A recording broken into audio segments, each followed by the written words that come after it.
Go somewhere else. I can't take this nonsense anymore. How are you going to blame the defense? I got the power. Screw Green Bean. Damn it. But once you get to the sausage, I feel like we're doing something. Go Jets.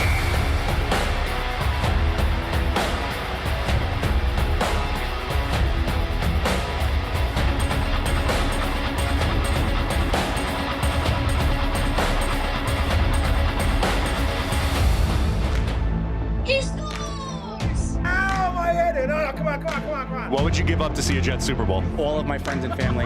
Hit those milk duns, boys and girls. Freeze run. Hold on to your underwear, ladies, and stand by, bitches. It's now time for Talkin' Jets with your hosts, Matt, Ryan, and Green Bean. Welcome to Talkin' Jets. My name's Ryan, and I'll be your pilot tonight. I am joined alongside my lovely co-pilots. I got Mr. Green Bean to my this way. I got Mr. Matt O'Leary to my that way. Green Bean, how you doing tonight?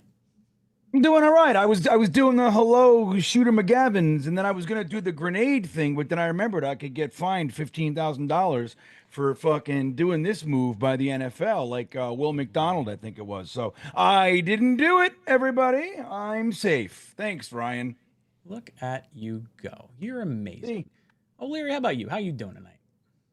I'm doing all right. It was upsetting that the Jets couldn't close out that win against Tampa Bay. It would have been an all-time comeback. Would have been an all-time meme and gif too of the Aaron Glenn celebration. I'm kind of bummed that it won't live on in, infamy, like the 2017 Jets dancing for that Thursday night game against the Bills. Could have been something special, and we blew it, which is unfortunate. Blew it. That was an incredible, incredible play. One of the most incredible plays I've ever seen. Boys and girls, we're going to get into all that and more. We got two new additions to the New York Jets. We want to go into your reactions from the game this past weekend, the highs, the lows, everything in between, where you think things went right, where you think things went wrong, where we kind of view this team right now, and what we're thinking kind of heading into the Dolphins game. We're going to pick a qualifier. For every 10 likes we get on this video, head over, click that like button if you enjoy the show. And if you're listening after the fact and you want to get in on it, just leave a comment down below and we will make sure to add you to next week's giveaway. Greatly appreciate it. Yeah, we have one to add from last week. A super chat came in like as we were shutting down, and I got it. So that's DNY for life. I got you, buddy. Good memory. I totally forgot about that. I didn't remember it. I just fucking wrote it down when it happened, man. Oh, okay. Yeah, there's no way. I did not remember that whatsoever. Yeah, if I didn't write it down, we'd be three of a kind right now.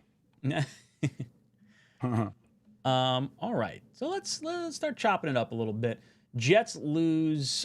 I don't even know if I want to call it a heartbreaker, but they lose 27-29 after having, I feel like, largely been sort of uncompetitive for 3 straight quarters of that game, and then the Bucs just let us hang around long enough, and we wound up in a position where, hey, we took advantage of an opportunity that was presented to us. Doesn't normally happen. Will McDonald makes the most athletic play I've ever seen, jumping over the center, blocks the kick, goes all the way back for 6, and we give up 4 or 5 plays, whatever it is, on the following Buccaneers drive, and they go down and kick a field goal, and the game is over. I can't tell you how many people texted me. We're like, oh my God, oh my God, oh my God, oh my God, with the Will McDonald touchdown.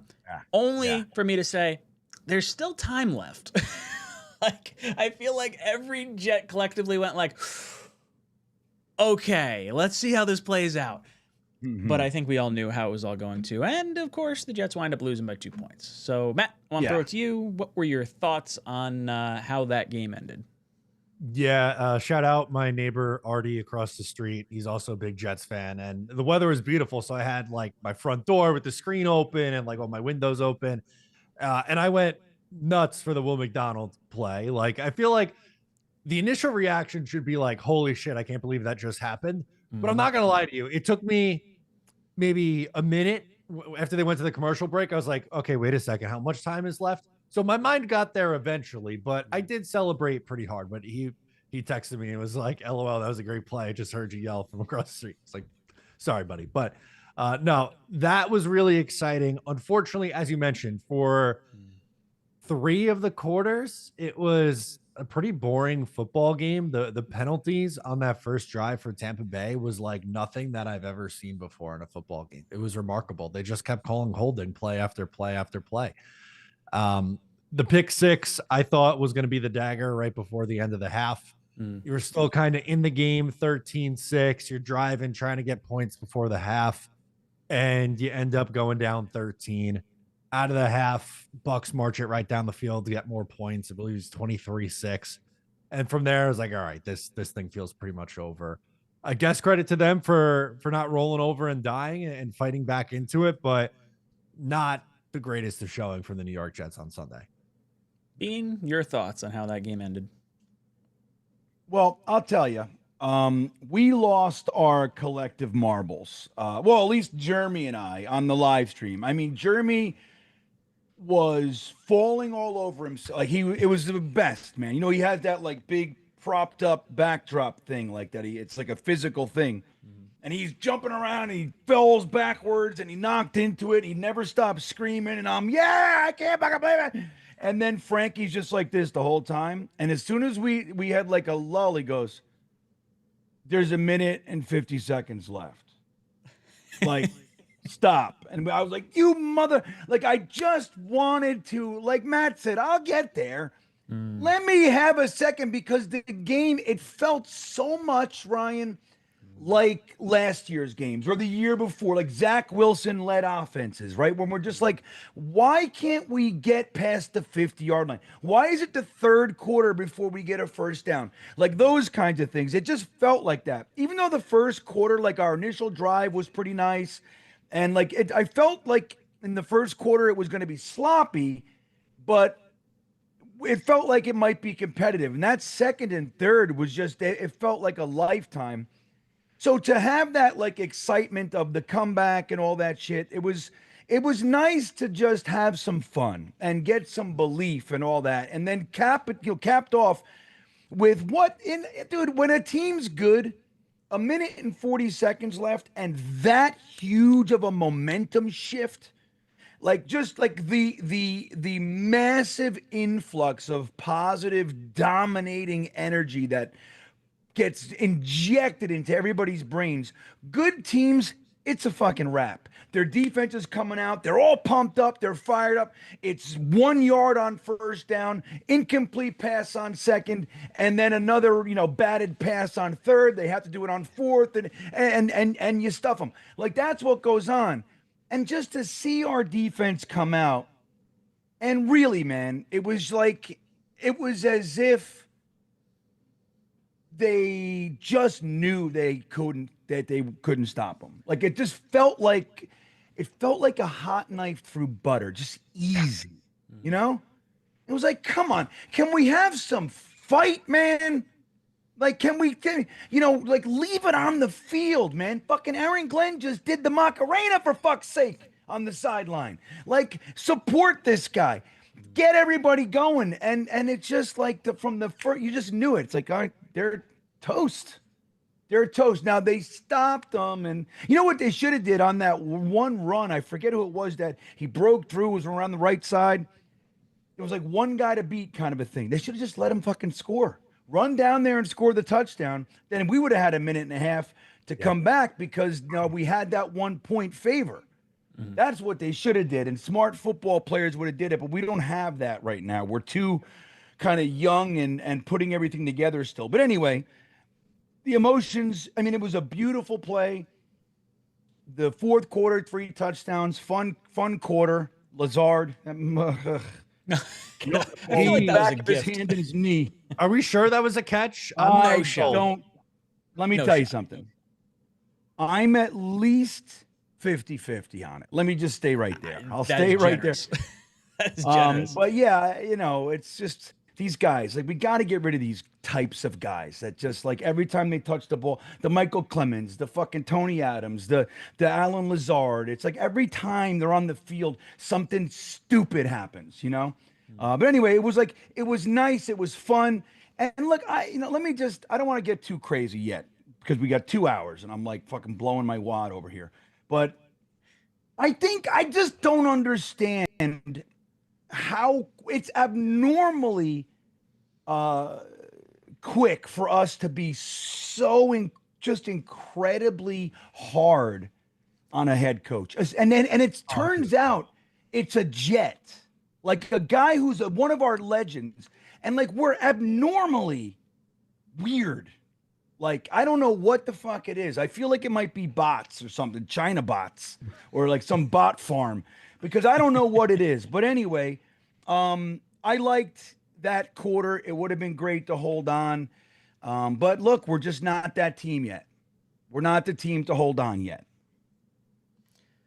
Yeah, I am disappointed, to say the least. I think it was incredibly sad to see that play out the way it was, because I'd like us to break through that sort of same old Jets mentality. And even the presser, like with Glenn afterwards, I get you're trying to put a positive spin on it, but like, your team was kind of dog shit for the first 3 quarters of that game.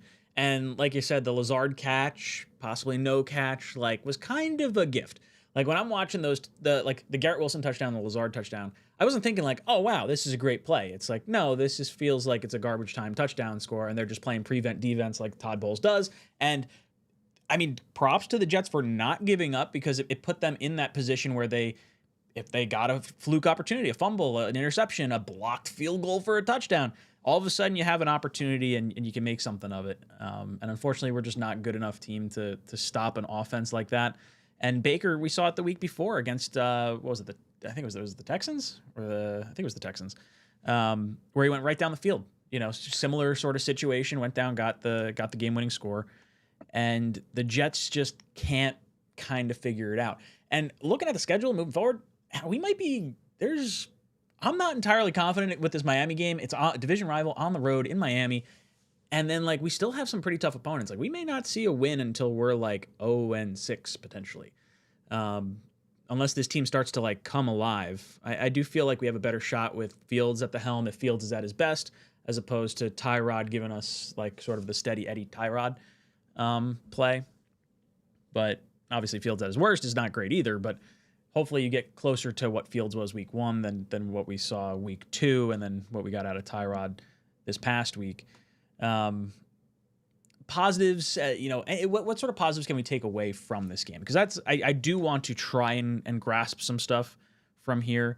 The O-line still looks pretty solid.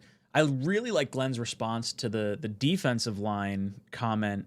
I think it was Samini asked him, like, hey, you only got 1 sack on a banged up defensive line. What were your thoughts on that? It's like, well, they got like 7 or 8 holding penalties. Those would have been sacks if they didn't hold. So like, those are kind of just as good without the the sack numbers tacked on there. And I thought that was a really good response. I hadn't, not that I hadn't considered that, but it was a really good, quick on your toes kind of response to Samini.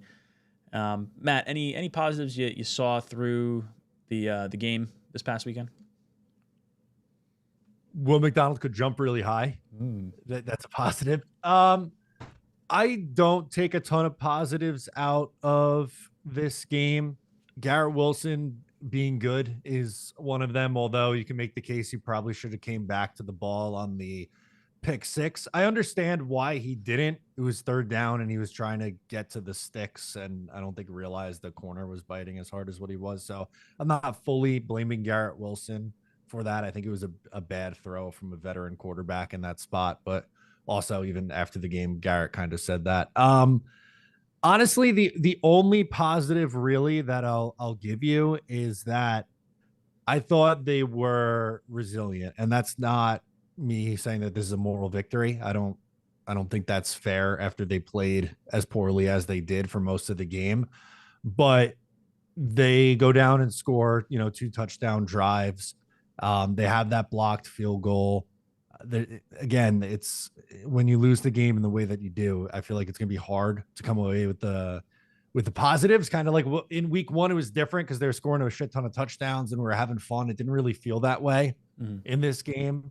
I just think they need to turn it around then quick, because you were talking about their upcoming schedule. This is make or break time. Like, if you lose to Miami, I think you feel a lot worse about the Dallas and Denver games back to back after that. But if you beat Miami and maybe get some momentum, and you look at, the 6 games they have after that, and you start to go All right, can we be 3-3 at worst? Can you go 4-2 and get yourself to 4-5 going into week 9 and feel a little bit better about your season? That's kind of really where my head's at right now. What about you, Green Bean? What do you think about any positives we could have taken out of this past week's game?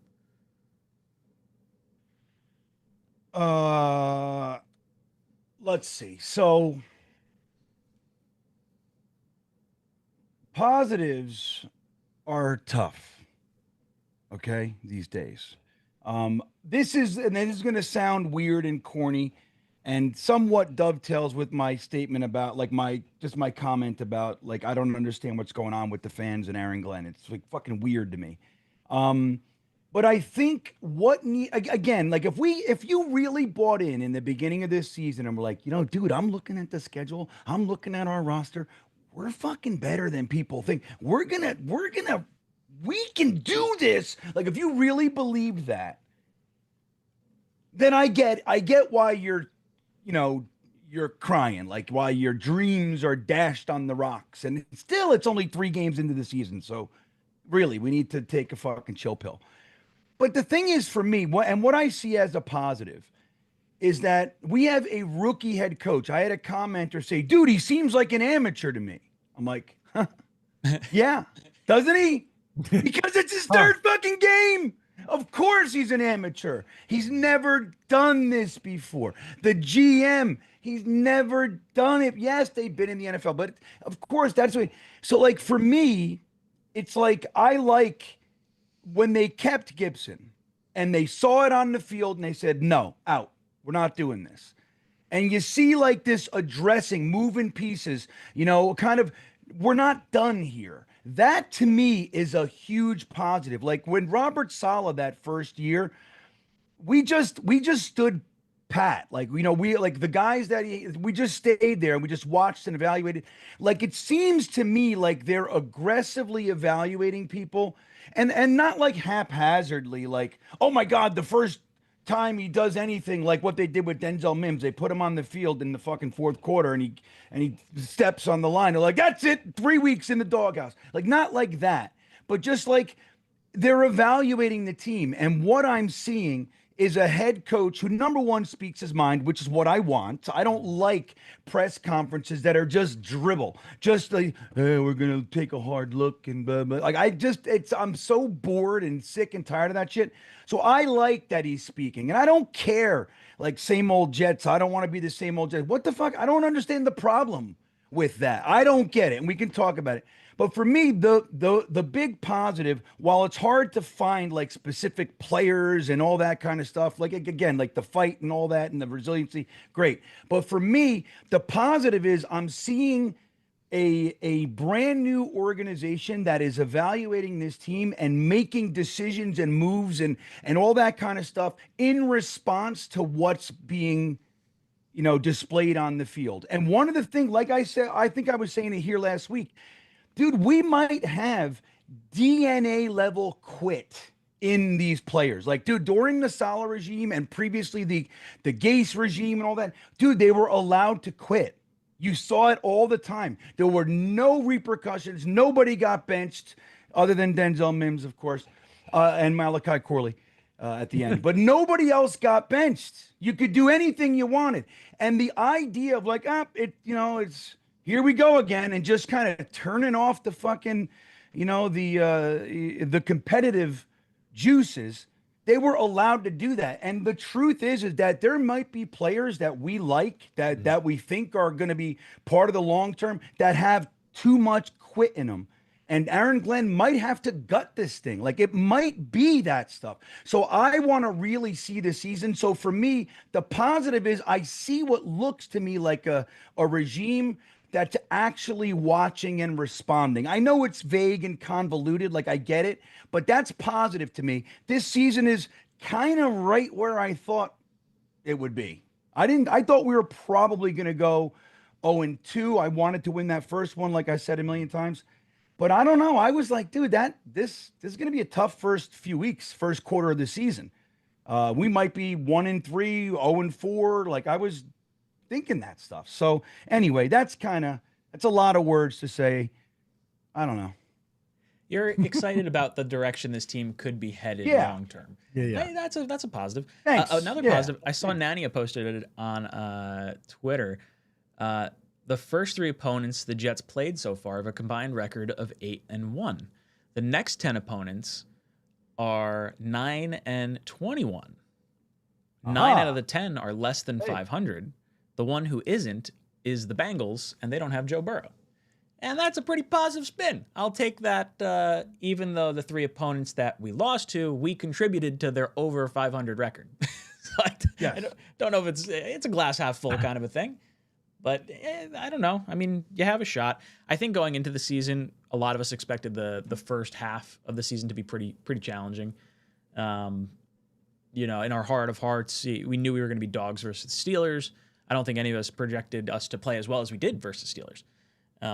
But again, versus the Bills, versus the Bucs, we probably were expecting losses. So for me, it's tough to get like overly worked up and like upset about anything I'm seeing. It is sort of managing my level of expectation.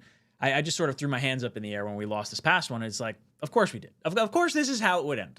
Like this is just, it feels like more of the same. And I understand we don't want to be the same old Jets, and Glenn wants to break that mentality and everything. But like, you got to do it on the field. You got to prevent these things from happening before people start kind of saying, oh, they're not the same old Jets. They're not doing this thing.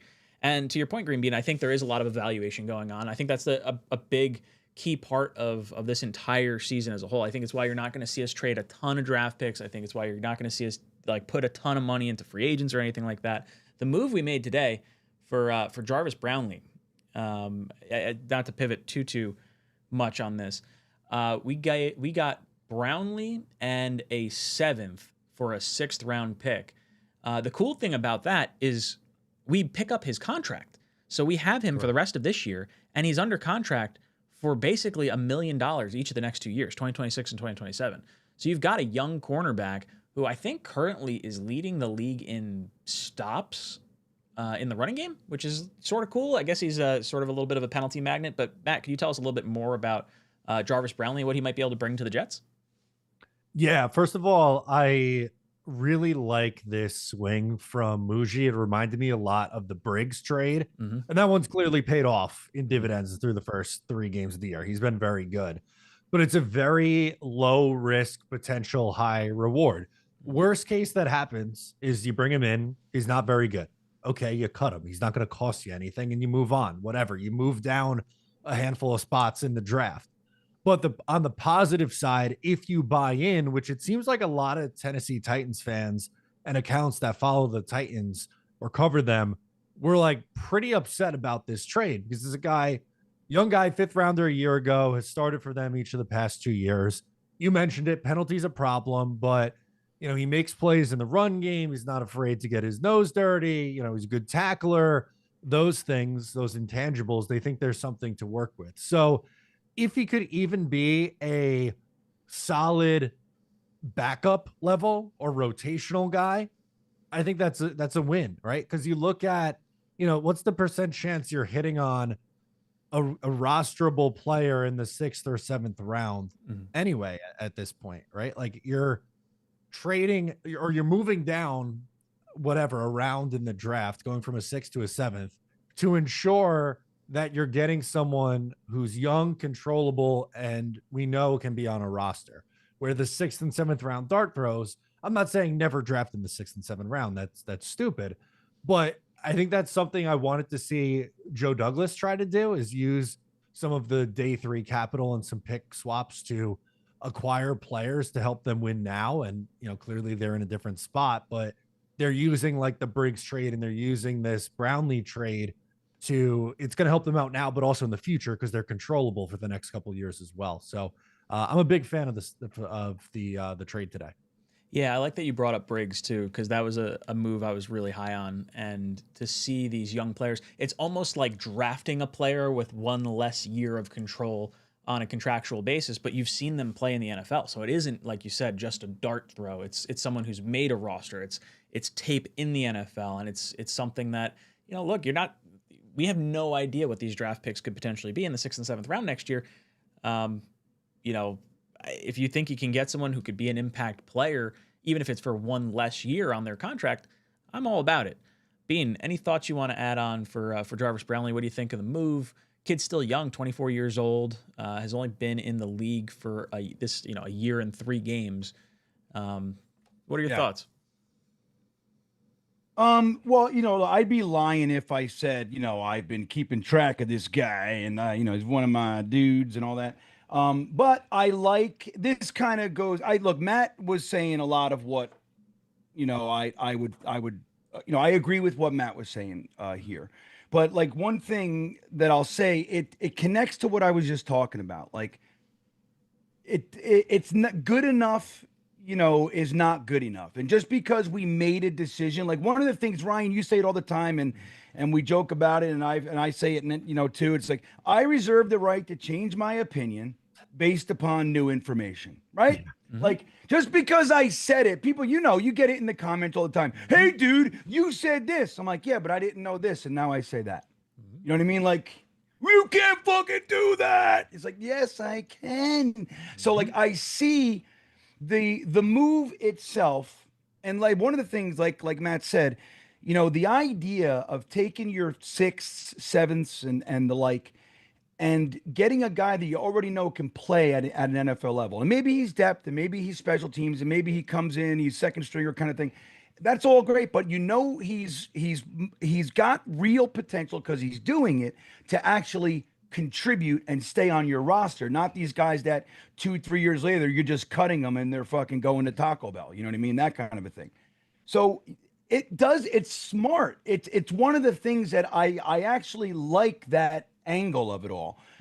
But again, it looks to me like they're identifying weaknesses midstream and saying, yeah, man, we gave this guy $12 million. Maybe it's a mistake. Well, this guy we thought was going to do this 3 weeks in. We're really not liking it. And they're moving things. I think that's an incredible positive. Guys, we're going to have to fucking watch these people figure it out on the run. All the people that wanted rookie head coaches, this is what you get. And it's the Jets. So you say, yeah, but the other team, they got a rookie head coach and they did it. Dude, that's them. We are the Jets. Okay, whatever suctitude any team brings to the table, I'm telling you, nobody. I've had these debates with Chicago fans, Detroit fans, Redskin fans, Commanders, all these guys, and all I say to them is this: I bring up 2 things, and I go, what play of yours, embarrassing play, do they show every single year on the anniversary of it? Every year of yours, which one is it? And they go, well, I don't know. Well, we have the butt fumble, brother. It's every single year. It's all over the fucking, on the anniversary. We know it's the anniversary. That was lifetimes ago. And we see it. How about this? Here's the other one. Tell me, was your quarterback, your starting quarterback, did he ever have his jaw broken in his own locker room by his own teammates right before the season started? Did that ever happen? Bucks. And we can talk about everything else after that. I can go fucking toe to toe, sucky pain bullshit. But do you have that? No. Then sit down. Sit down. So again, we got to remember, we're the Jets. So whatever they're doing, we got to factor that in. But on top of it, we got a rookie GM with a rookie defensive head coach, and it's gonna, dude, you don't like it? I get it. I don't like it either, but it's gonna fucking take time. And dumping the last 15 years on these guys, what the fuck, man? It's been the same bullshit. Well, I don't know about that because I just got here. I don't know how many girlfriends cheated on you. I just walked into the damn room. Like, I don't know. Why are you so mad at me? I just got here. So we got to give them a second. So to me, this moved above everything else, Ryan. It's just the fact that they made it, that they did the move, and they're not afraid to. That's positive for me. Yeah, you know what? I think the evaluation process of this team is really what this year needs to be about. I called it, you guys have heard me say, a soft tank. And it's not that they're intentionally trying to lose games, but they're not going to like put everything on the line as far as like draft capital and financial agreements for free agents and stuff like that, because they want to see who's worthy of their system and who we should pay in-house already. And I think this is a really good way to go about it. I think it allows your own players to earn paydays and see if they fit And then I think they're poised for a big step up next year. And I think when you look at the rest of the season, you should just look at the things that were like building blocks. Like, okay, we got 2 young tackles. Are they both looking good throughout the season? We got JJ coming back from injury. How does he look by the end of the season? You've already got Sauce and Garrett and Sherwood locked up. Can we lock in Simpson? What are we going to do with Breece Hall? There's different storylines that I think are worthy of trying to figure out. Admittedly, I am keeping an eye on the college football season and starting to watch some of the quarterbacks because as much as I like Fields, there's some sanity I need to get for myself in watching some positive quarterback play at some point. Have we heard anything about Fields' status? I guess we'll probably hear tomorrow or Thursday, I guess. Matt, have you heard anything? Yeah, not yet. He's still got a clear concussion protocol. I would think with the extra day with them playing on Monday night, I feel like they're going to have, or he's going to have a pretty good chance to play in this game. That's my gut. I hope so. I'd like to see him play again. Yeah. That's what we want to see. Tyrod Taylor and anybody, that's a positive I forgot to get to. It's nice to all these people dude, just start Tyrod. He's the man, blah, blah, blah, blah, all that shit. At least now we can shut the fuck up about that, huh?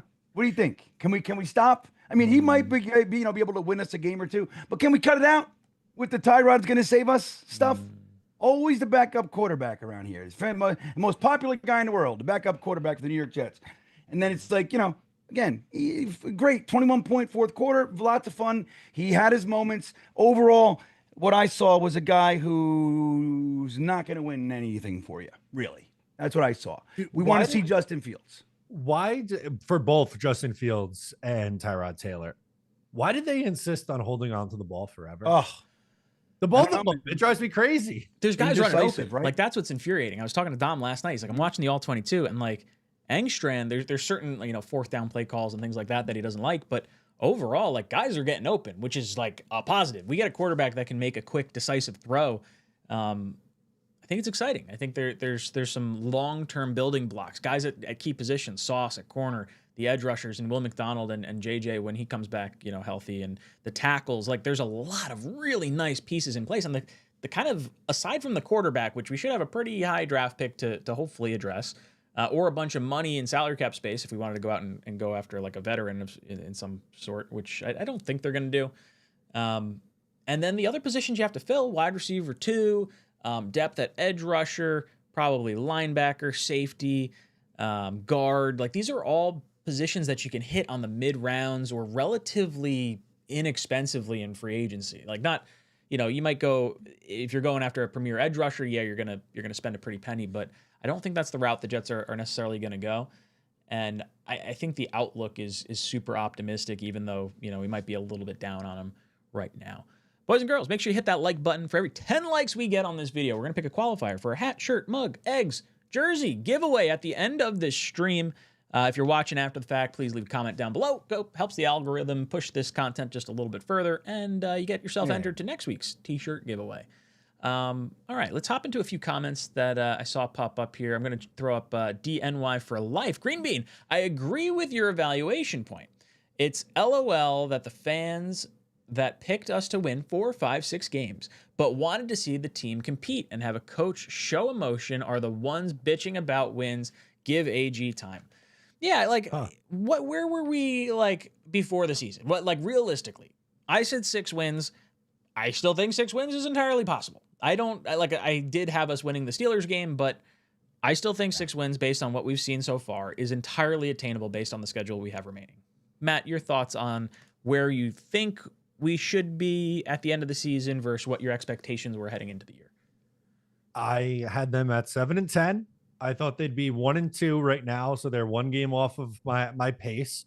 I assumed the Jets would be going up against Joe Burrow. That is no longer the case, so that might be able to swap it back. And look, I know I mentioned it earlier, but to me, it really starts this week. You had 3 pretty tough games to open your season. I think even the most optimistic fans were saying that in the second half of the year is when they expect them to start rattling off wins. I think no one had them 2-1. Certainly no one had them 3-0. Should they be 1-2 right now? Yeah, probably. They probably should. But something that I want to see this year. We were talking about positives before. It's a negative right now, but through 2 of the 3 games, they had a lead in the fourth quarter and couldn't close the game. Towards the end of the year, I want to see them start closing out games. And it's really more about how they finish this season to me than how the first 3 weeks of the year go. I completely agree. I think that's a good way to look at it. I think that's probably why some people are a little more frustrated. It's like, man, we really could, if we had things break the right way, or if we weren't such a young team or inexperienced team, like we should probably be 2-1. Like Gibson doesn't fumble that ball, and then we don't give up the long drive at the end of this past game. Or just the pick six. Yeah, the pick six alone. Like that really, like Matt said earlier, I thought the game was over at that point. I was like, oh, great, here we go. Like now they're going to get the ball back after half. They're going to go down, score a touchdown, kick a field goal, whatever it is, and they're going to be up by however much it was at the time. So I don't know. Bean, your thoughts on where you were prior to the season, expectation level, where your expectations are now, how they may have changed. I don't think they changed. Like, look, to be completely straight, right? Like, I don't want to revise history, even though I do reserve the right to change my mind. I don't want to say I said shit I didn't say.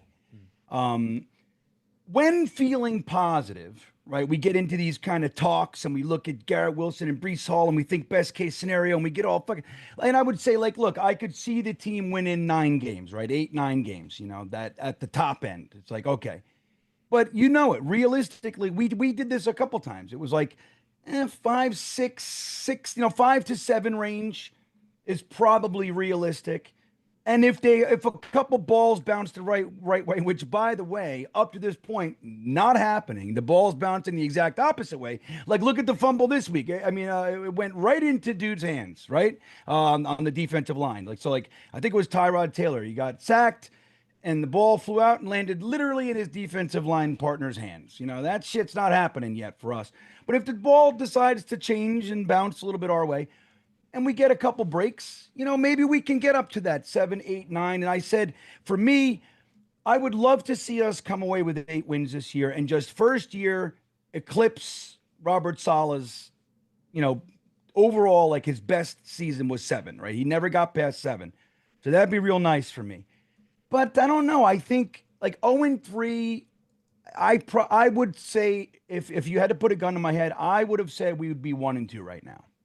That's what I probably would have said. And Miami, even though they're struggling more than I thought, I was picking to split with Miami and lose when we go to their house. Mm-hmm. So this game to me, I had it as a loss coming up. Now we're like in this desperation thing, and Miami looks a little bit weird.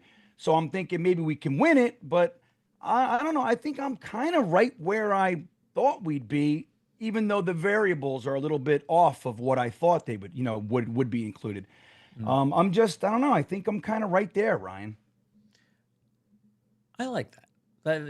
I think the expectation level for the 3 of us is the hope that we're going to do well. And, it's a long season. There's a lot of football left to be played. There's injuries that could happen to other teams. The Burrow one, no one was necessarily, thinking that was going to happen. Opens the door for some potential wins.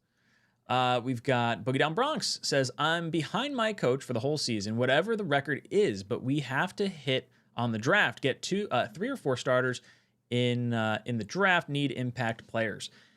Yeah, I mean, the Jets are going to have a 1st round, 2nd round, 4th round pick, and then we don't have a 3rd, and then like our last bunch of picks, like we have like 6 picks, I think, or maybe it might even be 7 picks, like late in each of the definitely 5th, 6th rounds. I feel like it's 7th round too. I think there's 3 6th, or there was 3 6th until today. Now we probably have 3 7s. So I don't know. We have the if potential we can get compensatory, Ryan. We have a 5th and 3 7ths we're looking at potentially. Yeah. So there's that too. Maybe they're.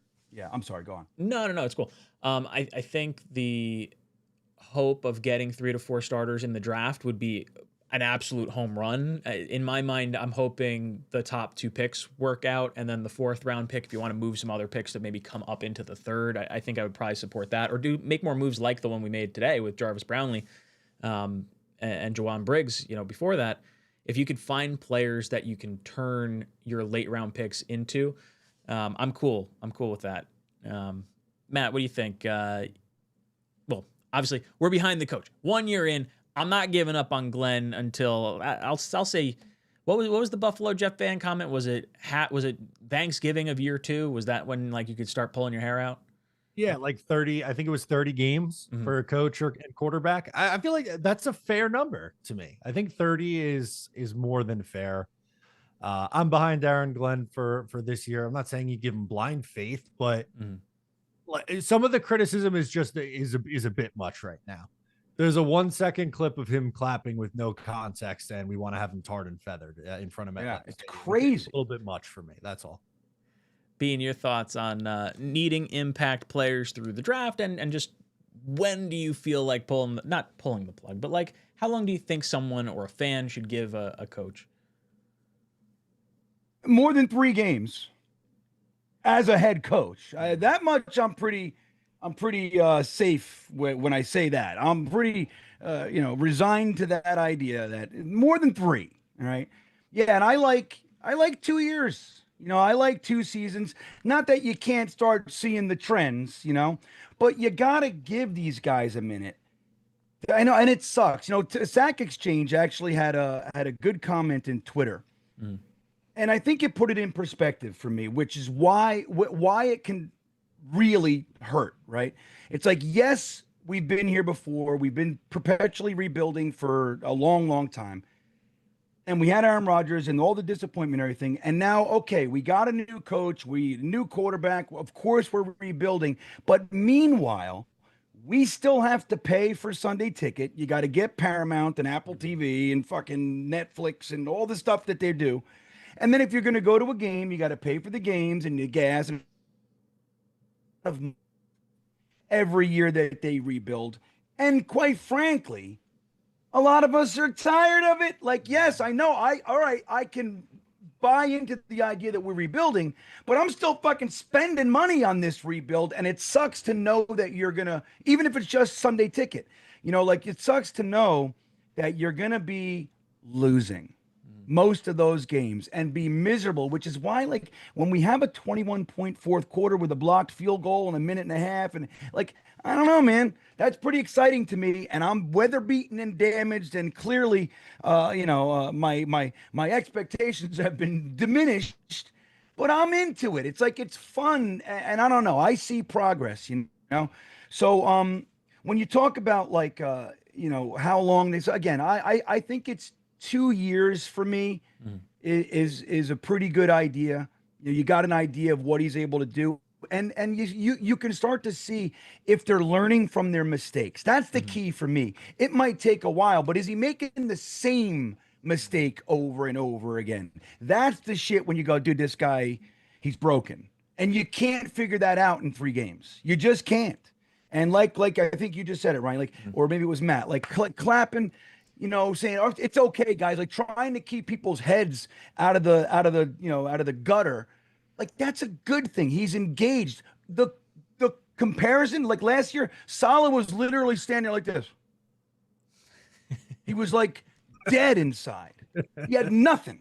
And Aaron Glenn he keeps going, and he's coaching the whole time.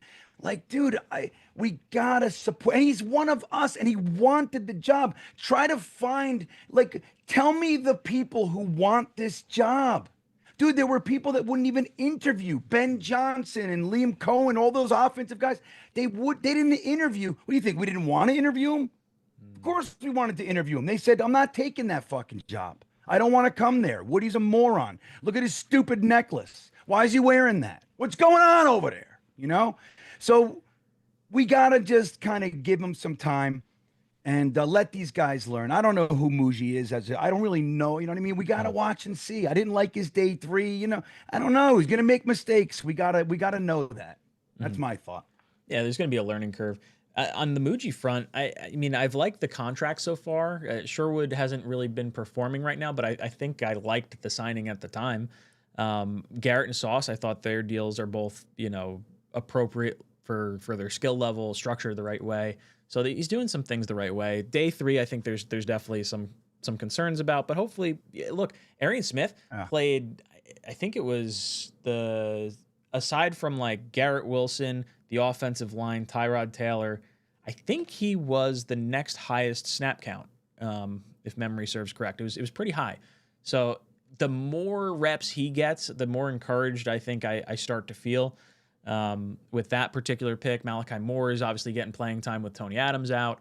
You know, there's some hope that I think could be sprinkled in across the season. Peter says, if the Jets lose to Miami, do we really just treat the rest of the season as a true evaluation mode, or should we try to salvage any respect, i.e. not tank? Yeah, look, I don't want to lose games. I want to win as many games as possible. I think it's entirely possible the top quarterback in this draft class, if that's where your head's at, it's entirely possible the top quarterback taken is not the best quarterback in the class. So I'd much rather try to win, have our team learn how to win, and then go make the move up to go get the quarterback if that's what we need to do. I do think evaluation is important. I think when you get to a certain point in the season, like if you get to the trade deadline and the Jets are 0-6 or 0-7 or wherever we're kind of sitting at that point, really take an honest look and say, okay, are we going to try and re-sign Brees? If the answer is no, make the move, trade him. It sucks, but that's what you got to do. Guys on expiring contracts, Lazard, Clemens, cut them, get rid of them. Bring in the young guys, just truly see who could be an answer with the future moving forward. Like, I don't think anyone in this chat thinks that we're going to re-sign Michael Clemens at the end of the year. I don't think anyone in this chat thinks we're going to re-sign Alan Lazard at the end of this year.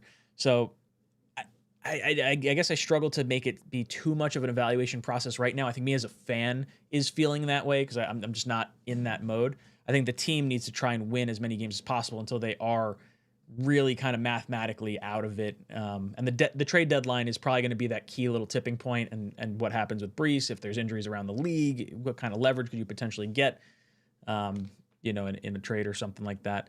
Matt, what are your thoughts? If the Jets lose to Miami, does the rest of the season kind of become about evaluation? Where does your head sort of fall?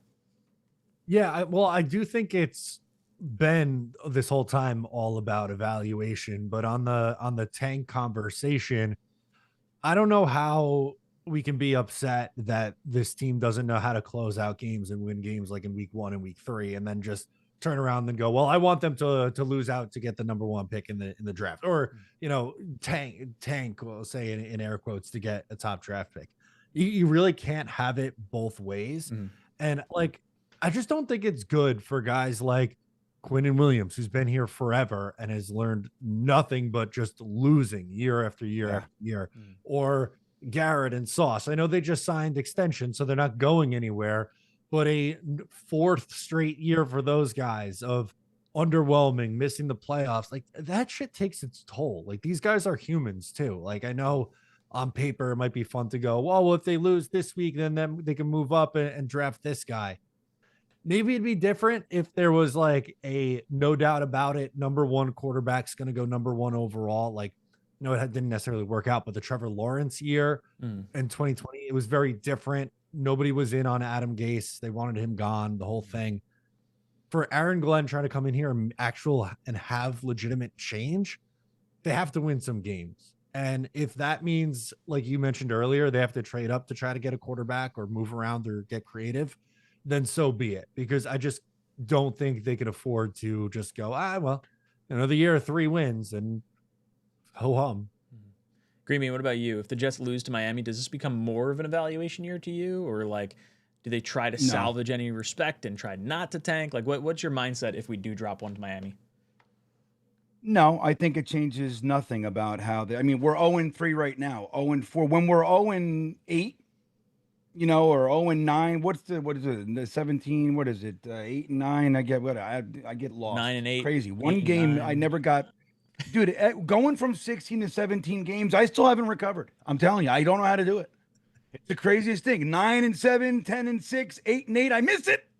I don't know what to do. But if we're 0-7, it's a different story. And like you said, if we're getting near the trade deadline and there's no shot, seeing what you can do and all that kind of stuff.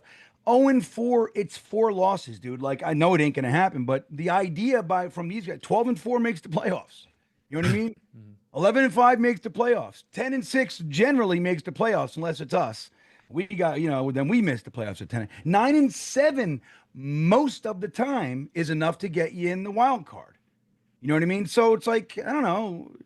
You still got, if you're 0-4, you still got, 3 more losses before it's kind of, there's nothing to it. They're going to keep going, man. And I think this is already an evaluation year, Peter. They're trying to win, make no mistake, but the undercurrent is what's really going on while they try to coach and win is they're seeing who on this team can be coached, does respond, can learn from their mistakes, is worth a shit. Are they as talented as their headlines say and all this kind of stuff?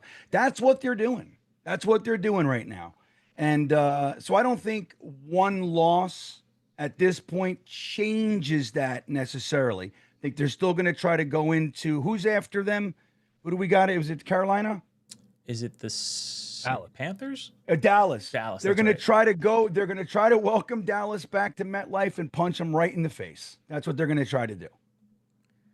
I like that. I would like to punch Dallas in the face. It make me feel a little bit Me better. too. Brian comes in and says, what do you guys do to improve Jets tackling? It has been abysmal. Week 1, Jets had 8 missed tackles. Second week, 10 missed tackles. This past week, 16 missed tackles. We are trending towards just not tackling at all at this point, and it is alarming. As far as how do you improve the Jets tackling, it probably isn't losing Quincy Williams for 4 weeks. That's disappointing. We lost him to a shoulder injury for 4 weeks. Jets did bring in a linebacker off. Was it off the Patriots practice squad, or was he cut and we claimed him? No, it was off the Patriots practice squad. Yeah, who is this guy? Let's talk about him. What do we got? Yeah, I don't know anything. Not a lot. Mark Robinson. Yeah. He played the most for Pittsburgh in 2023, but he's mostly a special teamer. He was playing with New England on their special teams this year. That's good.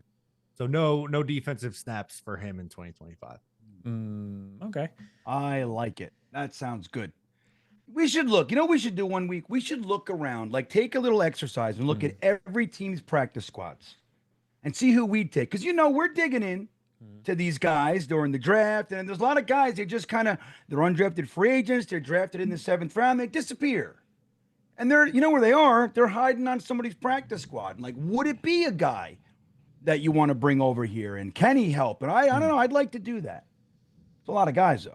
It's a whole lot of guys. I mean, there's 16 times 32, Ryan. What's that? Well, we don't have to look at 32. It's 16 times 31. And 31, fair. Get to do that. But also you can kind of like look at guys that have connections elsewhere. So like the Broncos might be a team that we might be able to find some special teams type players from, or maybe there's guys that Muji really likes.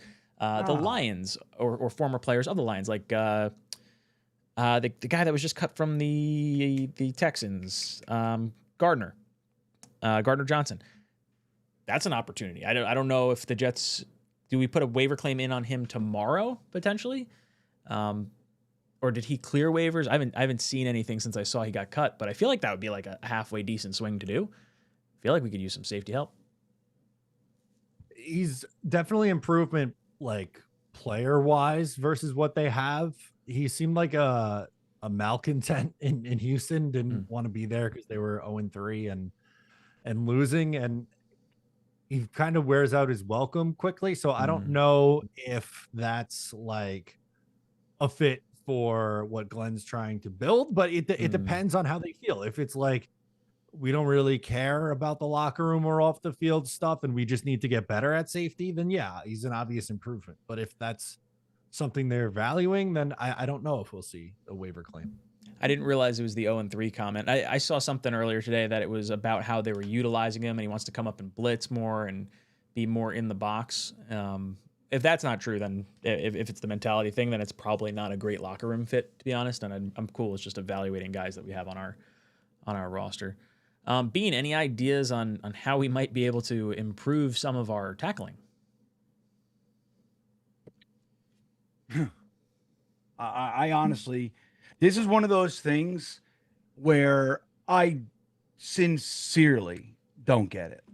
Like, I just don't understand. You got guys, they've been playing football since Pop Warner, PAL. They go through high school, then they go to college, and then they're in the NFL. And they see a guy with the ball. They run right where he is. They put their arms around him and they slide off. I don't know what to do about that. Like you see a lot of look, I am really not a fan of Wilkes right now, right? I'm just not. But a lot of what I'm seeing out there, the guys our players are in the right position. They're there. The guy's covered, or there's our linebacker. He's right there to fill the hole, and they're just not tackling. It's the second, third, fourth guy sometimes that finally brings them down.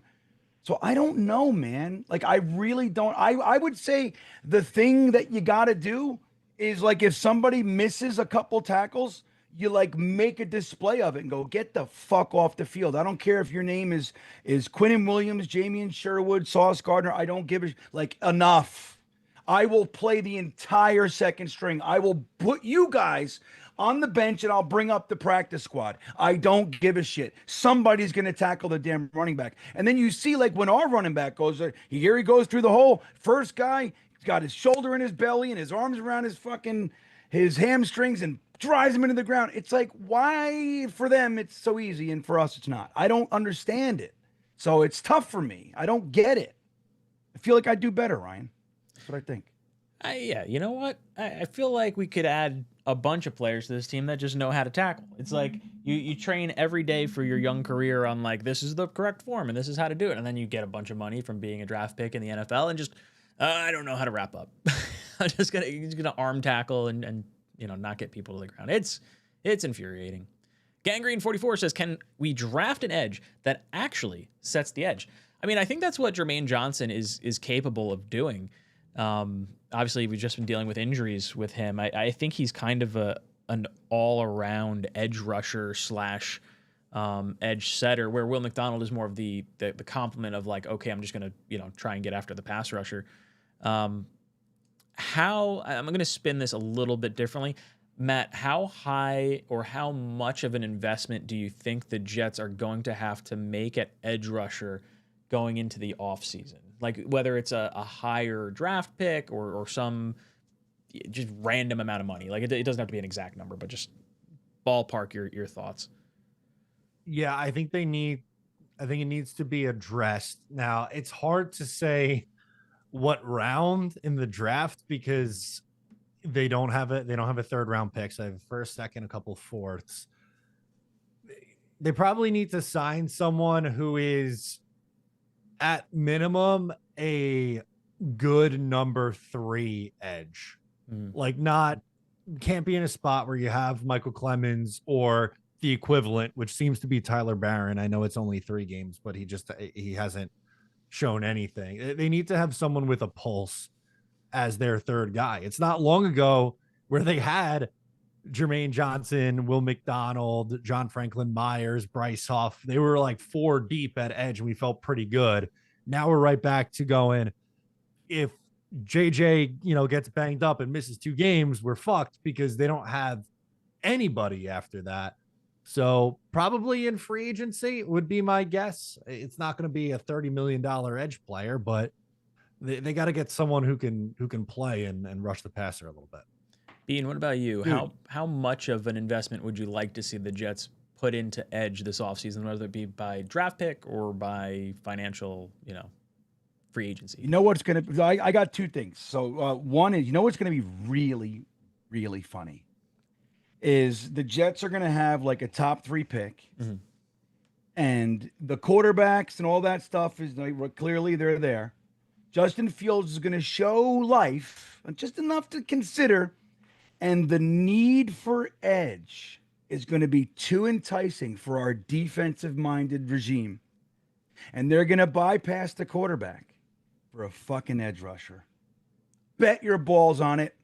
I said it here first. That's going to make me laugh my ass off when that happens. Okay, so that's one thing. The other thing is this. Did you guys see the play? It's going around Twitter. I reposted it if you want to look at it, where they put Michael Clemens, dude, wide 9 style, way the fuck out there and said, seal the edge. Dude, you can't possibly get fooled and bite inside from where you are.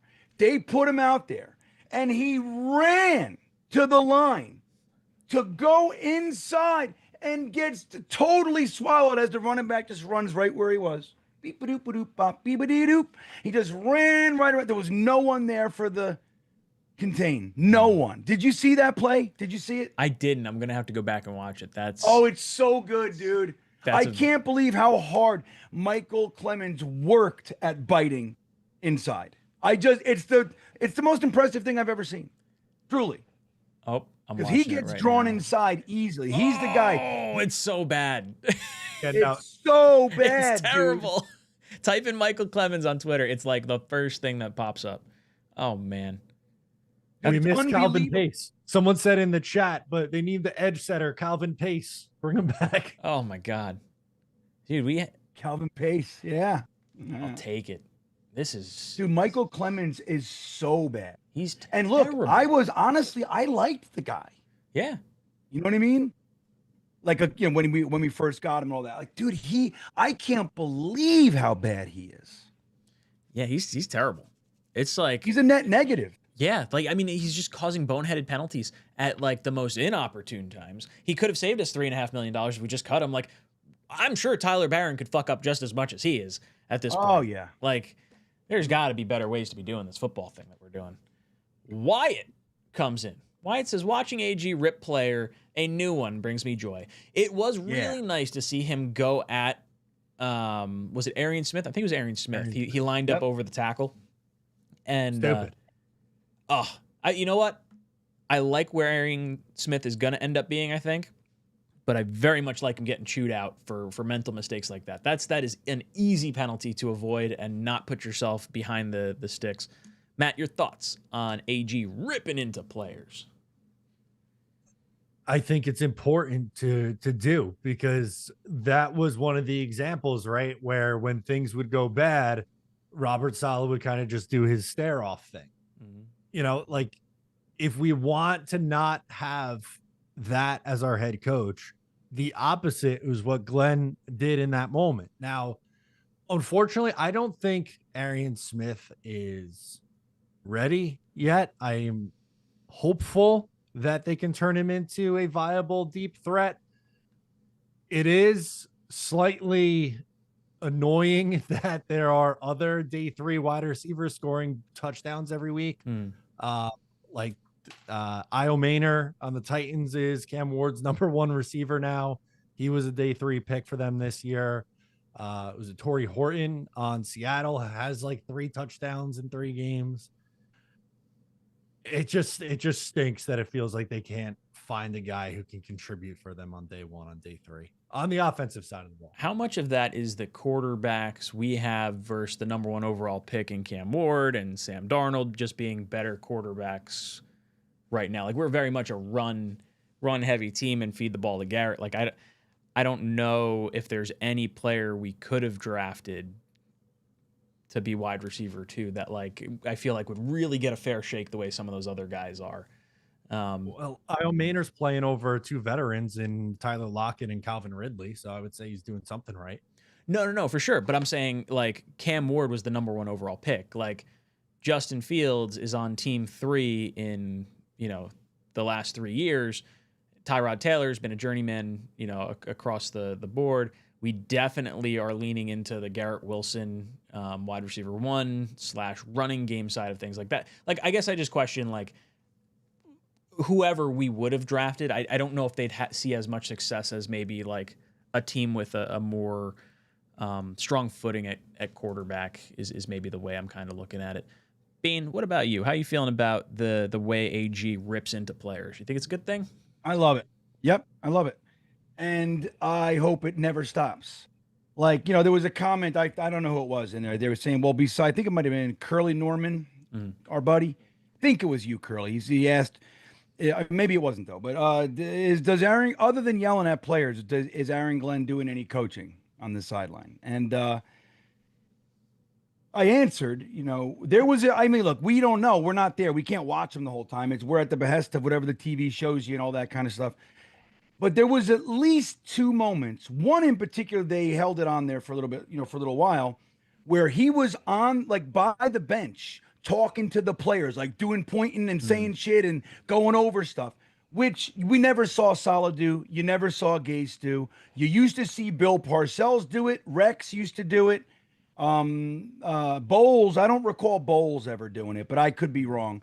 But like, so we haven't seen it in a long time. So he's definitely involved. And that passion, like, look, dude, we have been crying for some accountability on this team for a long time. Let's just say at least the last 6 years. We have been begging for it, and there's been zero. The coach, when a player makes a mistake, saying, get the fuck over here, and yelling at him in front of everybody. And he said, I mean, we couldn't make out everything he said, but he said, what did I tell you? You could clearly see it. What did I tell you? And you saw him, man. He looked like a deer in the headlights. Holy shit, man. That's important that they know that, like, look, dude, I'm not going to play this game with you. If you want me to put you on the field, you need to, at minimum, do the things where you're supposed to. If you get beat in a matchup or whatever it is, that's one thing. But those mental mistakes, we're not having it. And they happen, and it's going to take time to figure it all out and get guys and all this stuff. It's all new systems and all the shit. But him responding that way, from my vantage point, and I remember an era where most coaches were this way. It was the way it was done. And now we're like a big bunch of pussies. The fact that people are even questioning it, like, people are like, why is he yelling? And it's like, dude, I don't even get it anymore with like the way we watch the NFL. I don't understand. I'm truly an old man, I think, is what it is. I think I'm fucking truly disconnected. Like, I thought we're watching football. So to me, Aaron Glenn yelling at people, I hope that it continues. And I really hope that this guy works out, because I miss it. I miss a coach that I feel like gives two shits. That, you know, like, you could say Saleh cared. I mean, if we scored a touchdown, he cared. He needed a coach to hold him back. He was uncontainable on the sideline. But when shit was going wrong, there was nothing going on. There was no coaching. There was nothing. And now we have a coach that's doing all that stuff, laying into people by the sidelines, talking about shit, running around. I think it's fantastic, and I hope it continues. We got Rex Ryan in the chat. Says, is it time to say F culture and get a-hole players? Yeah, look, who was the coach that said, I'm not here to put together a team of choir boys or whatever? Like, I think there's guys that are, it's okay to have a few assholes if they don't destroy team chemistry and they don't put you in bad situations. Like, to me, there's like an enforcer mentality with like a 𝐒𝐭𝐭 Clemmons, and I could see where the mentality might be appealing. I don't think he's negative towards your locker room, but I think he's a bit of an asshole. Right. Unfortunately, he gets too much extracurricular penalties and things like that. But like, Simpson's a little bit of an asshole. I mean, as far as like other teams go, like, he'll go after guys that hit your quarterback, which I guess it's not so much an asshole thing, but it's more of like a protective thing. Yeah, look, I'm open to it. I just think it's on a case by case basis, depending on the position, depending on the player, depending on the financial cost or the draft pick cost. Like, I wouldn't advise, you know, using your first overall pick on like I don't know, some highly questionable quarterback with like moral values that are like questionable or something. Like, there's certain position groups or certain level of asset that you don't do that with. Matt, you brought up, you know, do we pivot to potentially bringing in, you know, harder players or maybe guys that aren't quite, you know, maybe in line? Well, we'll talk Gardner Johnson, right? Like, that type of player that might have been disgruntled in some other locker rooms. Is that a type of player the Jets should be going after right now? What are your thoughts on maybe the mentality / culture sort of thing versus talent? I think it depends on the asshole. That's going to be the take of the night. Is it a clean asshole? Is it a hairy asshole? I don't know what to tell you. Well, is it like they're hard-nosed on the field kind of asshole, but they're a good locker room guy? Like that, sure, I'm all in for that. What is it? You know, like Baker Mayfield. Everybody loves Baker Mayfield, but if he doesn't play for your team, like, I can understand how he could come off as maybe kind of an asshole.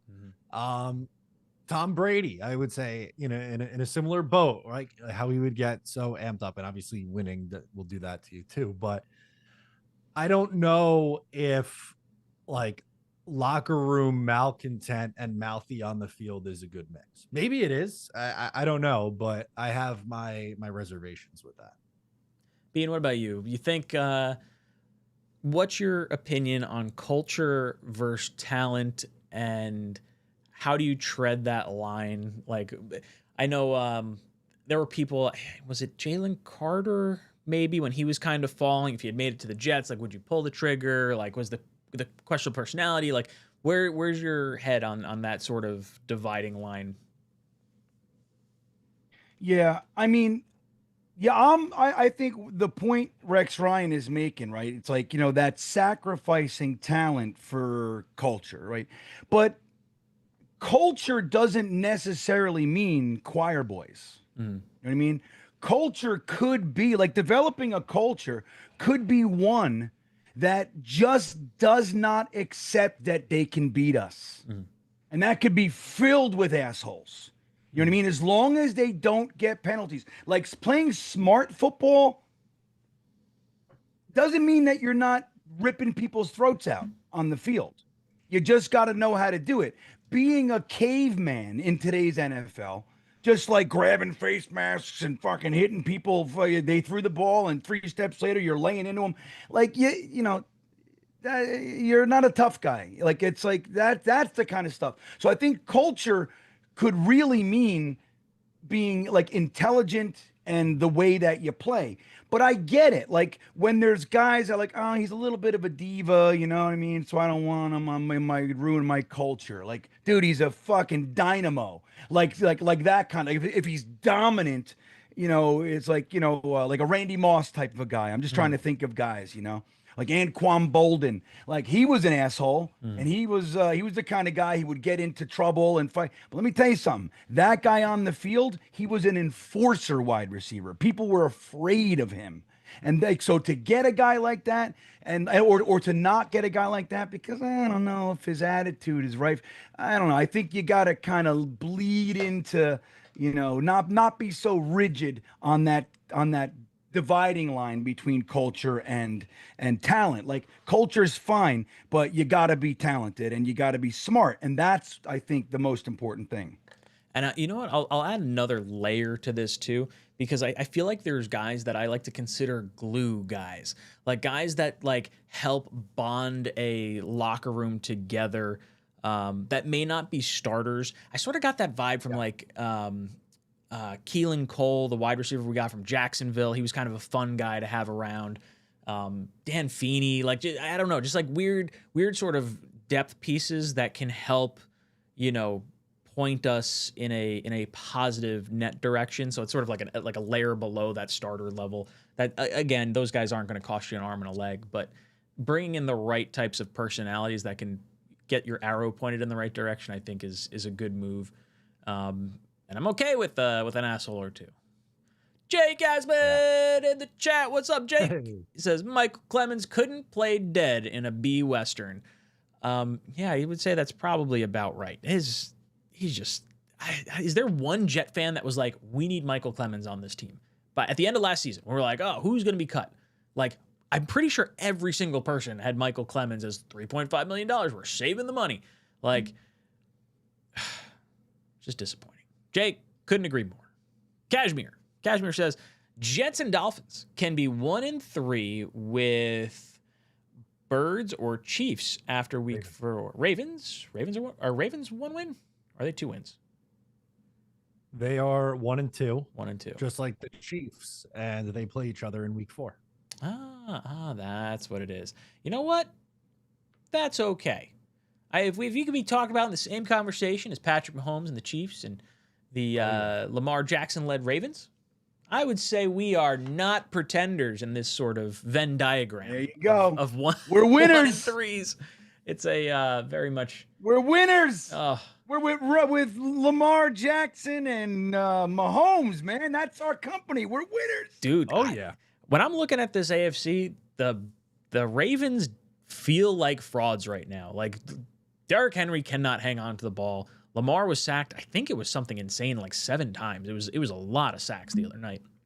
And then I don't know what to make of the Chiefs either. I feel like it's the Bills kind of running away with everything. Is there any other team in the?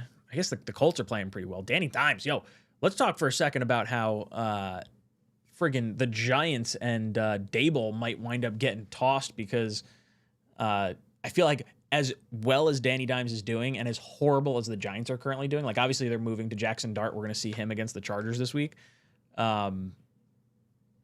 It's just, I don't know. I don't even know where I wanted to go with this, but just sort of like looking around the league and like positive teams, like are the Colts really as good as they are right now?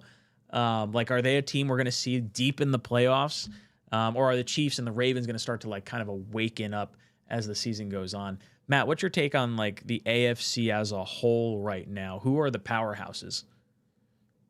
Bills are the best team in the AFC. I can't count out the Ravens or the Chiefs despite their record yet because they just prove that they get to the playoffs year after year. They have their flaws. Clearly, they're 1-2 for a reason, right? But I think they've earned the benefit of the doubt. But the Chargers have to be thrown in there too. They're 3-0, and Justin Herbert's playing out of his mind and is one of the top 3 quarterbacks in the NFL right now, play style wise. So, yeah, I would probably say the Chargers are next after those top 3. Bean, what about you? When you look at the AFC, what teams are you sort of looking at as like the upper echelon? Like, are the Colts at 3-0? Are they a team that you're thinking might be like a deep playoff run kind of team?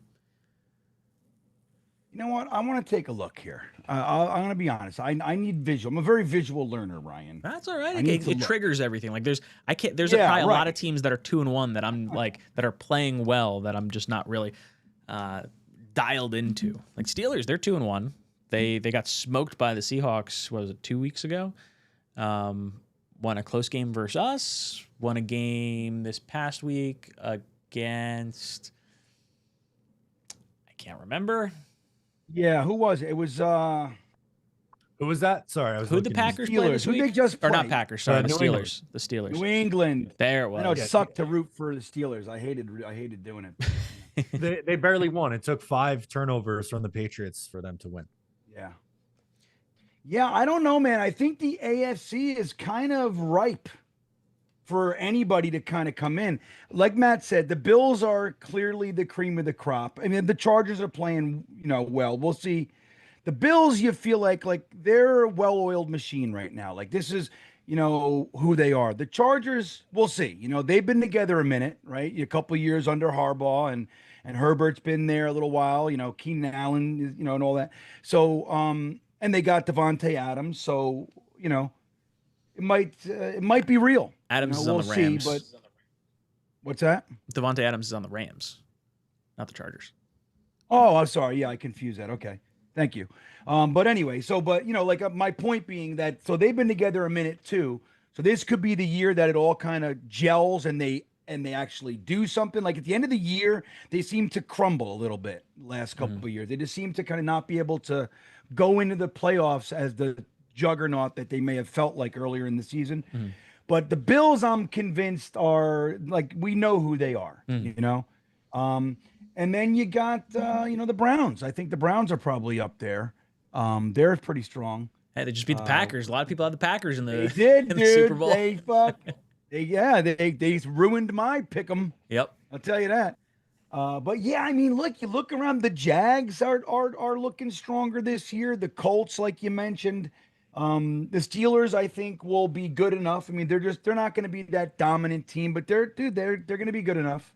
Well coached, veteran quarterback. Hate them, love them, whatever. That's just the truth of it. They're not the Jets. And the Bengals, I think it'll be interesting to see. Is Burrow gone for the year? He's out for like 6 weeks, 8 weeks, right? 3 months, I think, was what they said. Wow. That's going to be hard to overcome. Yeah. So I don't know. I mean, the Broncos are kind of looking weird, but I feel like they'll turn it around. It'll come together. I think teams like the Broncos and the Steelers and the Chiefs they're not worried, dude. Like we're freaking out. Oh my God, we're crumbling to pieces. It's like in the draft, we got the 6th pick and we're freaking out. We got to get to the 3rd pick. We want to trade our fucking future. Like that's who we are. We're too tight because we've been losers for so long. The Rave, dude, they're just 3 games. Relax. We'll get it together. Derrick Henry's a stud. We know that. He's having a little bit of drop-itis, little fumbleia right now. He'll settle down. Like, they're not worried. And they're going to be in the mix in November and December. And you know it. I know it. And by the way, they're going to mop the fucking floor with us when we go there November 23rd. We're getting a wedding present for Matt. We're getting a win versus Baltimore. Oh, I'd love it. I would love it. I wouldn't man. count on it, but sure. We've secretly gifted you a dead raven in this shoebox, and you guys are going to open it up. Oh, perfect. Cashmere says, Super Bowl prediction, Green Bay versus Chargers. It's entirely possible that happens. Mary, sorry, I didn't mean to skip your super chat, says, speaking of predictions, Jets win just enough, disguised as moving in the right direction, finish to pick the wrong quarterback in next year's draft. Mary's been listening to Green Bean because that's exactly what he was preaching earlier today. Look, I think I'm sticking with my 6 wins. I think that's going to get us probably like pick 7 or 8. We're going to get one of Sellers, Nussmeier, Mendoza, or Mateer by the time this is all done. We're gonna get one. Alar is gonna be in there. There's like 5 guys that I think are gonna be discussed as a quarterback. And Mateer's getting surgery. Who is? Mateer. Oh, I didn't know that. So he's definitely gonna fall. He's definitely out. Well, look. Is he coming? Here's what I want to say. Can he go back for another year? Like, would that be potentially an option for him if he's missing too much time? I don't know what year he is. Senior? He transferred from. He's on Oklahoma now, right? Oh, he can go back. He's a junior. So maybe he decides to opt for another year after missing so much. Damn, that sucks. Well, let me say this, guys. See, everybody gets all too caught up with how they play in the season. That's not important. What's important is how they show up on their pro day. Can they do the Zach Wilson pass? Yes, that's the most important. Dude, don't even look. You don't even need to watch the season. It's all stupid. You need to wait until pro day and how well can they toss that motherfucker to the corner? That's what I want to see. Add to it a little combine action. That's when you know who you want, baby. That's what's important. Matt, what do you think? Jets are going to win just enough games to pick the wrong quarterback? Mary sounds like a nice lady, but I miss me with this, please, for right now. I can't put myself in this headspace as my team is also 0-3 right now. I'm sorry. But but I'll tell you what. Handle. Yeah. But I will say that I'm with Matt. I will say this though. If past history is any indicator, Mary might be onto something. Dan says sign CJ Gardner. We were just talking about him earlier. I'm curious. I don't know what his let's see if we can get some PFF on him. Where he's been the last little bit. I had someone send me while you're pulling it up. I had someone send me a message today that said Brandon Stevens isn't good. Signed CJ Gardner Johnson. And I responded. I said they one plays safety, the other plays corner. I agree though. Brandon Stevens isn't good. And he's like, yeah, Brandon Stevens is playing corner. Like I don't know how to respond to this. I can't help you right now. I need you to do a little Google search and then maybe get back to me after this. It's like I don't know if you read my message entirely. You forgot what you sent me, but that's all right. CJ Gardner Johnson. He spent 1 year with Detroit in 2023. Started his career 3 years New Orleans, 1 year Philly, 1 year Detroit, 1 year Philly. Now this year in Houston, cut after 3 games. He has 1 pressure, 1 hit, 14 tackles, 5 stops, receptions against, targeted 8 times, 6 receptions given up. He hasn't given up a touchdown yet, but I guess just disgruntled enough. His NFL QBR or NFL passer rating when targeted is 109.4. So not really what you want right now, but who knows? Maybe a change to the Aaron Glenn side of things might be a good move. Now, the 1 year he did play under Aaron Glenn was his second worst year, according to PFF. He's always been pretty bad at tackling, is what it looks like. He's basically his high 20% of tackles, right? Yeah, his highest graded year in terms of tackling was a 52.1, where his lowest is a 35. So definitely not good. But what's weird is his run defense is like pretty solid. So I don't know how they grapple with that. But the year he was with Aaron Glenn, let's look at some of those stats. Had an NFL passer rating against was his career high 58.7, or I guess a career low. This is a good stat that I'm reading off. Okay. He had 2 interceptions, 2 pass breakups. Last year, he had 6 pass breakups, 6 interceptions. That can't be right. Did he have 9 touchdowns last year? How does that work? Allowed? There it is. Allowed. I was like, what? Oh. What am I looking at right now? No. That's not a good stat. That's a bad stat. That one's a stat. bad one. Penalty wise, he seems like he's been pretty low on penalties the last 4 years. Hasn't had a penalty this year. Had 2 last year, 3 the year with Aaron Glenn, 2 the year prior to that, and his first 3 were kind of riddled with penalties. Look, I think it's a worthwhile swing. Kid's still not even 28. He's 27 years old. I guess it just depends on the baggage potentially. Sam comes in. Sam says, thoughts, I would prefer to keep building our roster than waste picks on another quarterback. We have too many holes. Sam, I disagree. I don't think we really have that many holes. And I think the holes we do have aren't that, like, they're not holes that you need to fill with premium assets or premium, like, financial capital. Like, I think you can get a wide receiver 2 or an edge rusher in round 2 of this year's draft after you take your quarterback. And I think that sort of rounds out your offense, aside from drafting like maybe a mid-round guard or a free agent guard in conjunction with bringing back John Simpson. Now you're feeling pretty good about your team. You're probably going to have to bring back a tight end. Maybe you bring back Ruckert as a backup or something, or you pick up another free agent to be a backup to Mason Taylor. On the defensive side of things, you're probably going to need a linebacker. You're probably going to need a safety. You're probably going to need to re-sign a defensive tackle. I think we have Briggs for the next 3 years, this year plus 2 more. And then I think Phillips, I believe, is on an expiring contract. Is that right? No, he's got 1 more. He's got 1 more year. Okay, so defensive line, you're probably feeling all right. So really, I think the 2 major areas of like financial or draft capital investment, it's going to come by wide receiver 2, and it's going to be edge rusher. If JJ doesn't look like he's really back to form at the end of the season, you might want to use that second round pick on a premium edge rusher. I think that could be entirely the direction they go because of our defensive head coach. And if sometimes teams like to balance, we're going top offensive guy, we're going to go top defensive guy in the second round. Obviously that didn't happen this past year. Jets went tackle and then tight end, pick over pick. But Green Bean, I'll throw this one to you first, then we'll go to Matt. Would you prefer to keep building the roster, or would you rather draft the quarterback at the top of the draft next year, Green Bean? There's not even a question in my mind. I love Sam. Mm-hmm. I think he's great, but I also think he's wrong on this one. Like you said, it's not like we don't have anything on the roster. Our offensive line, woes aside, again, I'll point people to, we're all freaking out about Olu. We did the same thing about the Brickashaw Ferguson. He didn't really get his legs under him until the middle of year 2, year 3, we started to see who he was.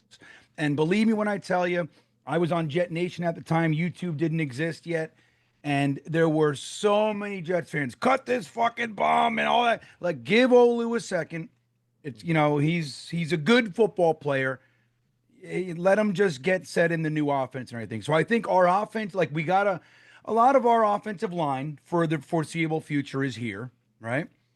We got to see what's going on with ABT and Simpson and all that. But we got Garrett Wilson, you got Breece Hall, you got Braylon Allen, you got Isaiah Davis, you got Mason Taylor. Ruckert looks good this year, at least as far as a blocking and safety valve tight end. Again, I think a lot of people are talking about Mason Taylor already. Like, it's his 3rd fucking game of his career. He's a bust, all this kind of stuff. Dude, again, when we watch the All 22, which if you do, if you don't, then, you should listen to somebody who does. You can see the guys are open. Our quarterbacks, like Matt said earlier, they're indecisive. They're holding the ball too long. It happened with both Fields and Tyrod Taylor. And again, let's give them a second to settle down. Justin Fields and Harry. Let's give them a minute. Justin Fields looked really good game 1, so we know it's in here. He looked really bad game 2 and got himself a concussion. I'm looking for him to come back, settle into the offense, and let's see what these guys can do. But there is talent on the team. I think unless Justin Fields comes back and lights it up, you're taking a quarterback in this draft, Sam.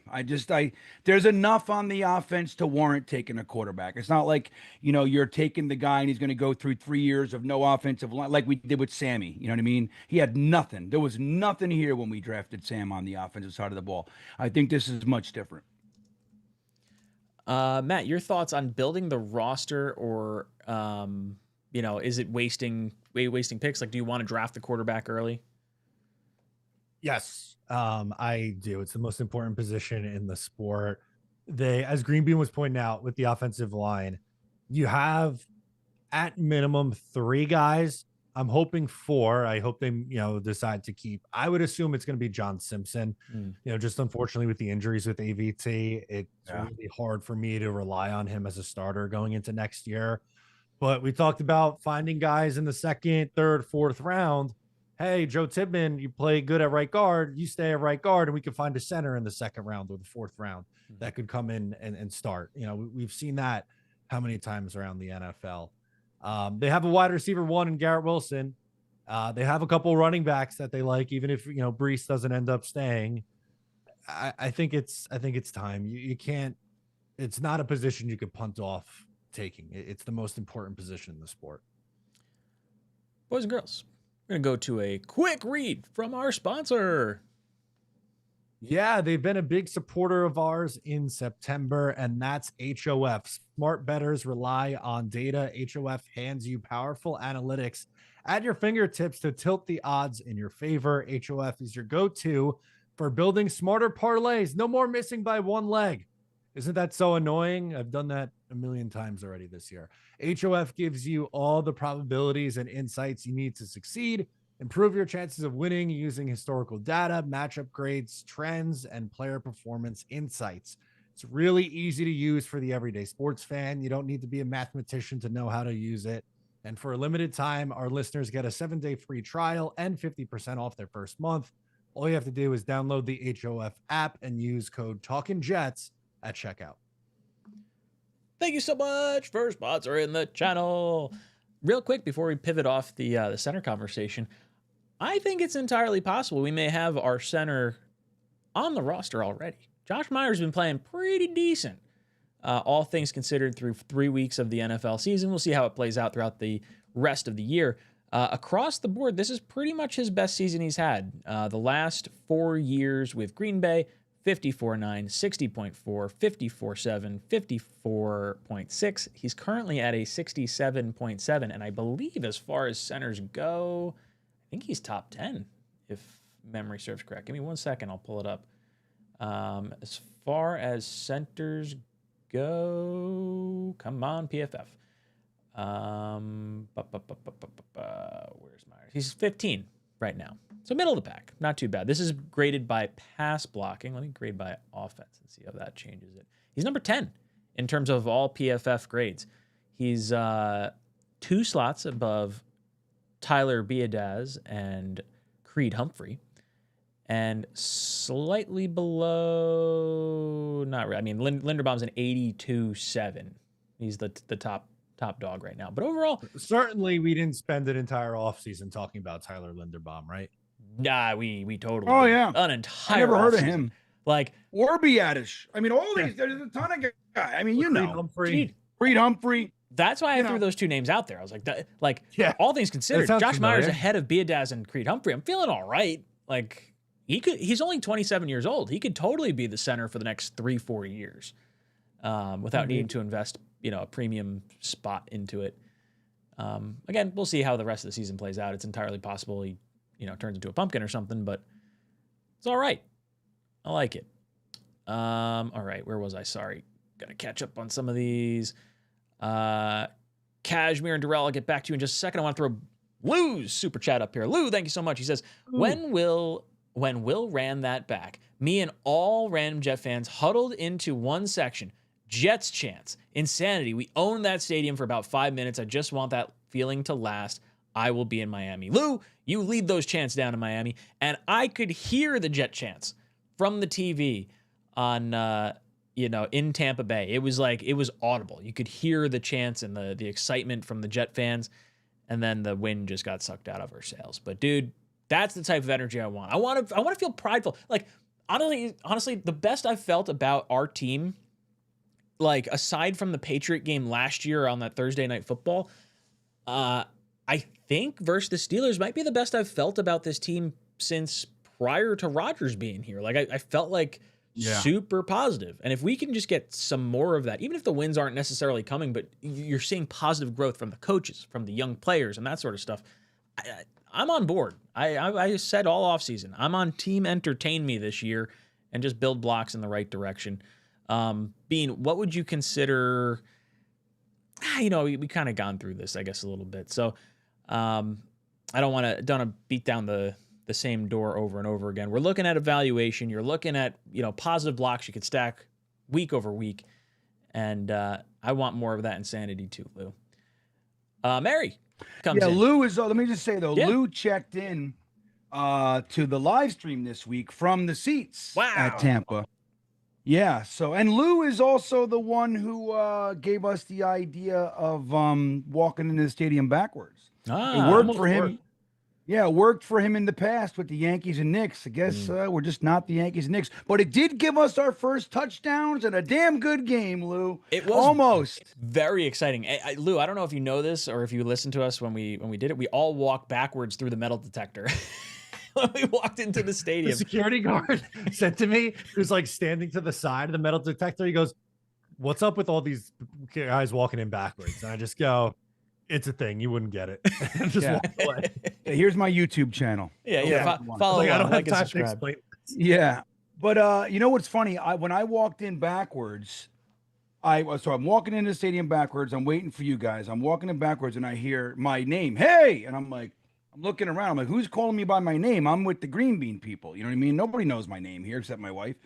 And it was a friend, dude. It was my friend I haven't seen in 10 or more years. Wow. Haven't seen him. And he was there with his daughter. I was like, oh my God, hugs and kisses. So I just walking in backwards, and I saw my buddy, ran into my buddy backwards that I haven't seen in over 10 years. Lou, you Incredible. made that happen. You made that happen. It's all Lou. Yeah. We like Lou. Lou, you got to check in this week from the sideline, like before the game, not the sideline, like from the parking lot, so I can hear you. It was real hard to hear you. I mean, we got a vision, we saw the crowd and the field and everything. We could hear a little bit, but it was tough. We got to get you on maybe from the parking lot or something. I love something it. like that. We'll do it again. Mary says 2025, 5-12. 2026, rookie quarterback, maybe 5-12. 2027, best case, 8-9. 2028, AG, lame duck. Everything has to go right, or it's lather, rinse, repeat with a new regime. Mary, I disagree with your assessment with this. I think this year is entirely possible to see 5-12, 6-11. I think that's a realistic look. A rookie quarterback next year, they may not play right away. It's entirely possible we see Justin Fields for at least the first half of the season, and I think the surrounding parts of the team are going to be drastically better. I don't want to overemphasize, but going from year 1 to year 2 for a lot of coaches really is a nice little explosion of okay, we got the right guys in here. They know the offense, they know the defense. Leave that there. I think you could see a much more successful year next year. I think next year could be the year we get that monkey off our back for the playoffs. Maybe it winds up being like an 8-win season, but 2027, you have to be more optimistic than just 8-9. I mean, there's a lot of years that can go by with, did the Chiefs seriously regress? Did the Bills seriously regress? What could possibly happen over the next 3 years? There's just, you don't know what could happen. Mary, you're getting me sad. I don't want to be sad. I don't think Aaron Glenn would be here in 2028 if there's 3 straight losing seasons in a row like that. 5-12, 5-12, and 8-9. Okay, they improved in that third year by 3 wins, but I don't know if that's enough to bring him back for year 4. It would have to be a serious eyeball test with that. Like, Right. if it's 5-12 because Fields was struggling to start, you plugged in the rookie, and the rookie got 4 wins, down the stretch or halfway through the season, and now you're feeling, positive about him. And now that year 2 of this rookie, they're getting to 8 and 9, the team looks like they're clicking. Like, then I think you're okay. If it's like, oh, the Jets get hot, in that 2027 season, and then they falter off, then I think, you're probably heading towards a new regime at that point. Bean, what are your thoughts on Mary's pessimism? I mean, some might say it's realism. I don't know. I just would like, this kind of connects to the previous post about like the Jets are going to win just enough games to push us out of the quarterback that we really want and would really help us, right? But like you said, Ryan, I think if we do get a quarterback in this next draft, so like we suck enough and we get a guy that's gives us some real hope, we got a team around him. We get in the second round, you get a wide receiver 2, and then we don't have a third, you got 2 fourths. You get that guard and somebody else for the defensive line, like, you know what I mean? So you start building some stuff here. Maybe a free agent or 2, and he struggles, but like you said, like as the season progresses, we're losing games by a late field goal, but the fucking quarterback, our young gun, is throwing for 280 and 2 touchdowns, and he's looking good. Things can, give us, they can move into that. Now 8 and 9, and that's gonna be tough. It's going to be, if next year our rookie quarterback is in at all and struggles, that's the mulligan. The next year he's got to be better than 8 and 9. But I still think, like you said, the numbers independently are one thing. It depends on how it happens to me. Cashmere says it's not tangible to be an average team in the NFL. It's not tangible to be an average team. I don't think tangible is the word he's looking for. I think it's not good to be an average team. Like, you either want to be bad or you want to be good. I think that's what he's trying to get at. Darrell says bring back Rex Ryan as DC. Not happening. Bring back Mark Sanchez and LaRon Landry. Talk about an enforcer in LaRon Landry. I remember when we got him, I was like, we're going to hit the shit out of everyone. Like, let's go. Darrell says bring back Dustin Keller. Bring back me, Darrell Revis. I love you, Darrell. We could bring you back in your prime. Be great. A little Darrell and Sauce action. Cornerback 1, cornerback 2. I'm all about it. Boys. That's what we're going to get with A.Z. Thomas. You'll see. He's going to be that guy. I'm a big A.Z. Thomas guy. I like it. I want to see a lot more of him on the field. Boys, we got 15 minutes. I want to make sure we can put some bloody knuckles of players of the game up for debate. Do our graphic. I did put a poll question up. I think I've got a pretty good grasp on who might win Bloody Knuckles Player of the Game. Unless you guys have any other thoughts on who could potentially be in it. But I've got either WMD, WMD-IV, Will McDonald, or Bill McDonald. One of those 4 guys, I think, should win it. That's my take. Any other players that we should throw on this? I'm all about Bill McDonald. I voted for Bill McDonald. I'm a big Bill McDonald guy. Bill McDonald is a good one. I was trying to think of someone other than Will McDonald to nominate for this week. I mean, it could be Quinnen. Yeah. He was all over the place. Yeah, he had a bloody knuckles kind of game. I would say that's a good one. Let's see who are top. A.Z. Thomas, maybe, for like coming in and not sucking. So our top, getting on a buka. Our top PFF grades for the offense: Tippmann, Simpson, Garrett Wilson, Braylon Allen, Josh Myers, Allen Lazard. I don't feel like that's probably the direction we go. A.Z. Thomas was our top guy on defense. McCrary Ball was second. Sherwood, Maui-Goa, Phillips, Briggs, Quinnen. Where the hell is Will McDonald on this? They didn't give him a lot of love. I don't know why. Maybe he's under special teams is probably where he gets all his. Let's see. Will McDonald, 92.7 on special teams. Yeah, I don't know. I mean, I think it's got to be Will McDonald. I don't know if there's another player that I like the AZ Thomas nod as like an honorable mention. Quinnen's been a dog all year. Yeah. Let's see. Anyone in the chat? I keep forgetting. Where's Jamin Davis right now? That's my question. Where is he? Or Zaire Barnes. I'd even sign up for Zaire Barnes right now. We could use some help. Yeah, but where? But did Jamin Davis get picked up? Where is he? Is he on the Commanders? Is that where he is? Is he back there? Let's see.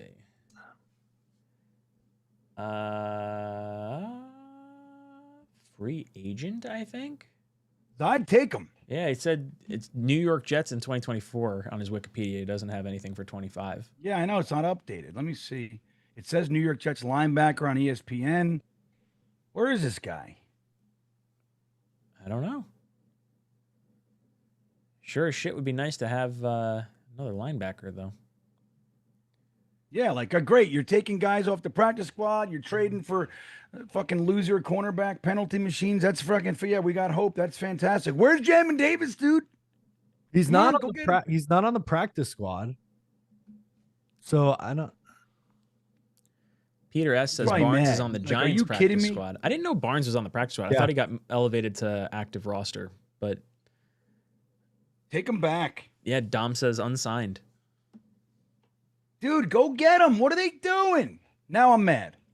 Stupid. Ooh, Like, McCrary, we just lost 2 linebackers. Peter says Austin McNamara. I mean, honestly, he's got to be one of our like better players in like the He's first not part of the really season. Knuckles. The punter going to be the best fucking player on the team. Yeah. You know what? But he can't be bloody knuckles unless look when Maybe he lays does the lumber when on a he kickoff kicks or the ball something. and when he lays somebody out, knocks their helmet off, he's a shoo-in. Bloody knuckles is specific, guys. This is the one last award that's not coated with soft pussy NFL football bullshit. Yeah. It's for men. This is the guy who was the most manly. Put it out there on the field. Not somebody who caught a fucking touchdown with his wrist and his knee. That's not a bloody knuckle. Alan Lazard, No. not a bloody Somebody- knuckle guy for you? Is that what you're trying No, to he's lucky. Oh. Luck of the Yeah. So good. Boom. Stinger, 49% of the vote on Will McDonald. Really, 100% of it goes to Will McDonald. Will McDonald's going to be our Bloody Knuckles player of the week. Good Yeah, man. I don't think, like Green Bean was saying, I don't think this award should always go to like the MVP of the game or the best player of the game. But I do think jumping over the line of scrimmage and blocking a punt, kick rather, and returning it for a touchdown, that's pretty bloody knuckles. That's pretty sick. Yeah, that was badass. That's one of the coolest plays I've seen as a Jet fan, I think. Like outside of honestly, the Aaron Glenn field goal return was a great play back in the day. We brought that up. What was it, last week or 2 weeks ago? We were talking about that. I'm trying to think other plays that like stand out. I'll There's tell you like what. monumental plays, like the David Harris interception in the playoffs versus the Patriots, the Sean Green run that same game with Rex running down the sideline. Like there's monumental plays, but like from a pure athleticism and like, wow, that guy just did that. That was about as cool as you can ask. Yeah. If you guys want to see a Bloody Knuckles play, I can put it on here. I can drop it in here. Oh, yeah. I'll show you if let me see if I have it in this format here. Shit. All right, let me do it. Let me see if I got it this way. I might be able to, but there's a hit. This is the Bloody Knuckles Award, if I can find this. Let me see here. Give me a sec. You guys can talk. I'm gonna need a second. All good. Try to find Darrell it. comes in with a super chat. Darrell says, look, I became a Jets fan because of Mark Sanchez. And when I joined, I loved Rex Ryan's attitude. Eat a fucking snack. Now all of the people are making fun of Glenn's positive attitude. We needed I that. know. Yeah, look, I like Aaron Glenn. I'm a fan of the person that Aaron Glenn is. Green Bean's brought it up a bunch of times over the last few weeks. He wanted to be here. How many people did not want to be here, did not want this job? He believes in this team. He believes in in like what this team could be. He has the sour taste of losing that championship game to the Broncos, like still in the back of his mind. Not even in the back of his mind, it's in the forefront of his mind. He wants to like avenge that. And that's the type of passion I want to see on a coach. Like, I don't know. Anyone that's like totally out on Aaron Glenn right now, I think you're totally off base. I don't think he's like should be on the hot seat or anything like that. I am so beyond, I don't know. I see the hot takes and I'm just like, I'm just gonna not even pay attention to you. Like anyone I see get overly upset or overly like irritated, it's like, dude, like wait, it's your expectations that are wrong. That's right. And I thought like, I honestly expected for him to get more rope than was warranted. You know what I mean? Yeah. He's getting so much less rope than we've ever given a head coach. Even Adam Gase got, and we hated him from the rip, and he got more like rope to kind of allow him to develop something. Aaron Glenn, we are chopping this guy's head off for every word, every move, he claps, and we're like, "You fucking sucks." It's crazy, dude. I really don't get it. So listen, I dropped the hit. Oh, there it is. Yep. Drop it. Try to play it. So this is from the playoffs in 2009 when we played the #1 offense in the NFL, the San Diego Chargers. They were supposed to mop the floor with us. We lucked into the playoffs, the whole thing. And this is the kind of shit this is culture. This is what Rex Ryan brought to the. Give me 1 second. I'm just setting it up. And I cut it up to make it even more dramatic. And then you got to wait till the end and listen. It's I'm just trying to get it to the like 20 seconds or something. Yeah, I got you. All right. Ooh, got some. Let's see if we got the audio. Do that. All right. Let's see. Can you guys see that screen? What the Jets have been missing? Yeah. Yes. All right, here we go. Chargers. 2nd and 9, and Rivers. What a stick by I'm just gonna. Tolbert is the one down on the field, making the catch, and that collision with Brian Thomas. Injury timeout. Honestly, Folded him up such a great play. Just a real, I'm going to stick this hit to you, and you're not going to make me move an inch. It's just, I'm going to put you down. Remember the Dr. Seuss book, the Zacks? Remember that? The north-going Zacks and the south-going Zacks, they ran into each other, making north and south-going tracks, and they stood there. Neither one would move for years, and they built the whole city around them because they wouldn't move. That's what fucking Brian Thomas did. He said, no, not an inch. Not an inch. That's bloody knuckles. He's honestly one of the best Jets we've had, like, at least since I've been growing up watching football. Like, he got overshadowed a lot by, Sean Ellis and some of the other guys that he played with, but he was just such like to steal a green bean term, a lunch pail kind of guy. Like, he'd come to work, he was always available, and would just make plays. Maybe not always the flashiest plays, but man, he was fucking consistent. Just solid for a decade. And we know Ed Reed, Green Bean wanted Ed Reed. That's it. Thank you, man. I knew where you were going. I know where he was going. But yes, Brian Thomas, solid Jet. He was good. Sam, bringing up the point that we talked about earlier, 2 years of Torrey Horton and Aya Manor. How come the Jets always find players, Arian, we've never heard of? Yeah, this and I guess Corley we did know about, last year, but it's just it's irritating that the Jets can't seem to get like the second or third, like the day 2 wide receiver picks right, like at all. For whatever reason, dating back to, at least since 2010, I'm trying to think like the list of guys, Devin Smith, Hill, Stephen Hill, oh God, there's so many. Elijah Moore, Malachi Corley, Darius Stewart. Or Darius Stewart. That was a little bit late. 4th round pick, maybe. Like, just we couldn't, can't figure it out.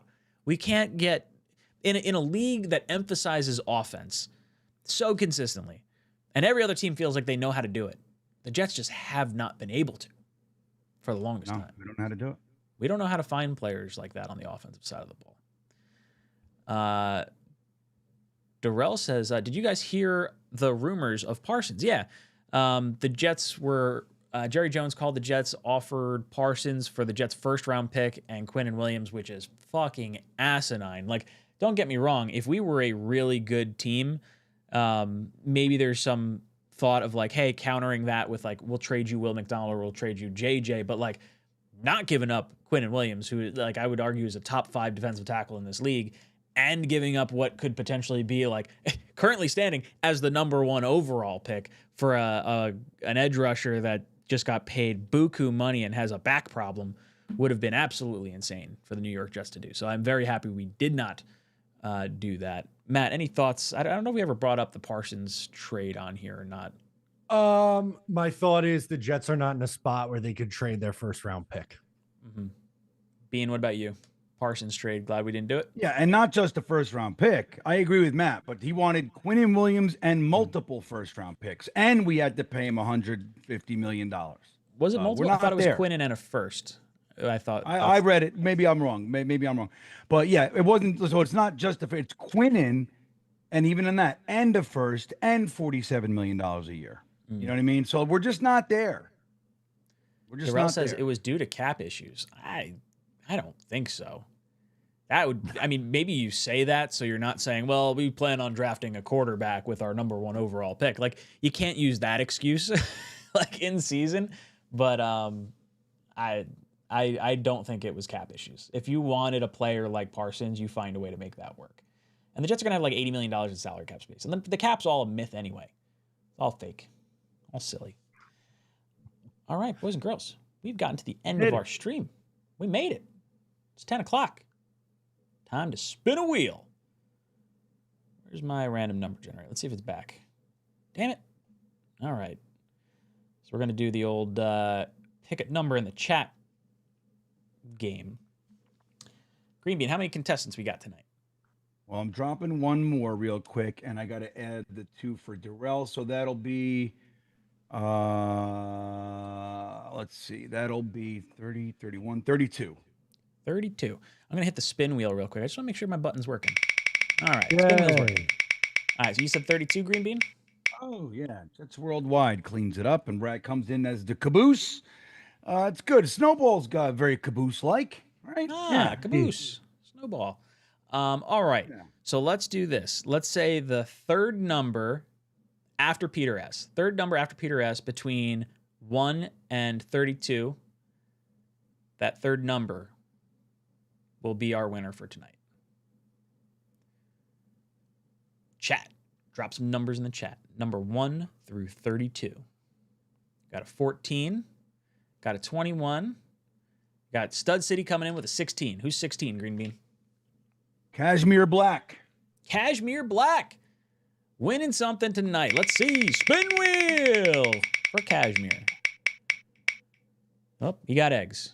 Gonna do this again. I really got to switch eggs out. This is like, at this point, we're going on like a year of me not changing this out. Shirt. All right, Cashmere. Reach out, jetstalk247@gmail.com or talkinjetshow@gmail.com. Let's get your shirt size. Pick out a shirt from talkinjets.com, and we'll get it sent out to you. Just send us your shipping address. Thank you so much for playing. Boys and girls, we've reached the end of our stream. Shit. Left. What? Anyway, go. Sorry, Ryan. Go ahead. What are you talking about? I don't know. He's not in here. Like, I like to, Oh, yeah. do a thing. Yeah, try to let him know. If you guys see him in a chat, tell him to reach out. Boys and girls, we've reached the end of our stream. Bean, what you got going on?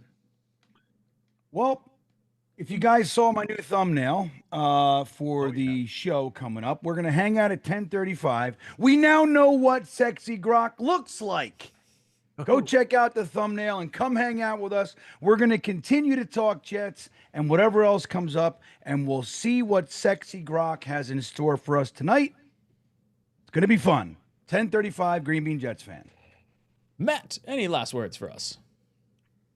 I'll be live with Jeremy tomorrow afternoon at 3 p.m. So come hang out for that. And I hope we are speaking next after our first Jets win of the season. Fingers crossed. Myself and Dom are not going to be live Monday night because the Jet game is obviously on. I will be live most likely. You know what? I'm going to say I'm going to be live on Sunday, but I'm actually going to the Ryder Cup on Sunday out at Bethpage. I'm pumped for that. I got really excited. I got a ticket from work today. So I'm going to indulge in a non-football day, which is kind of nice because, like, out of all the weekends that could happen, the Jets actually play on Monday. So very, very happy with that. So, boys and girls, we'll see you back here next week, 8 o'clock to 10 o'clock, hopefully celebrating a Jets win over the Fish. JETS!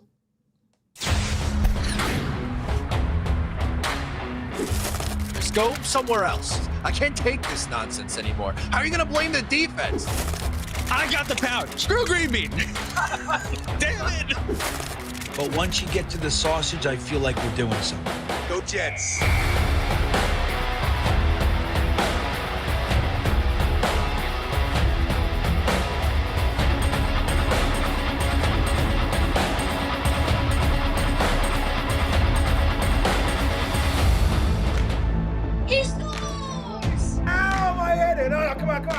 What would you give up to see a Jets Super Bowl? All of my friends and family. Hit those milk duns, boys and girls. Freeze run. Hold on to your underwear, ladies, and stand by, bitches. It's now time for Talkin' Jets with your hosts, Matt, Ryan, and Green Bean.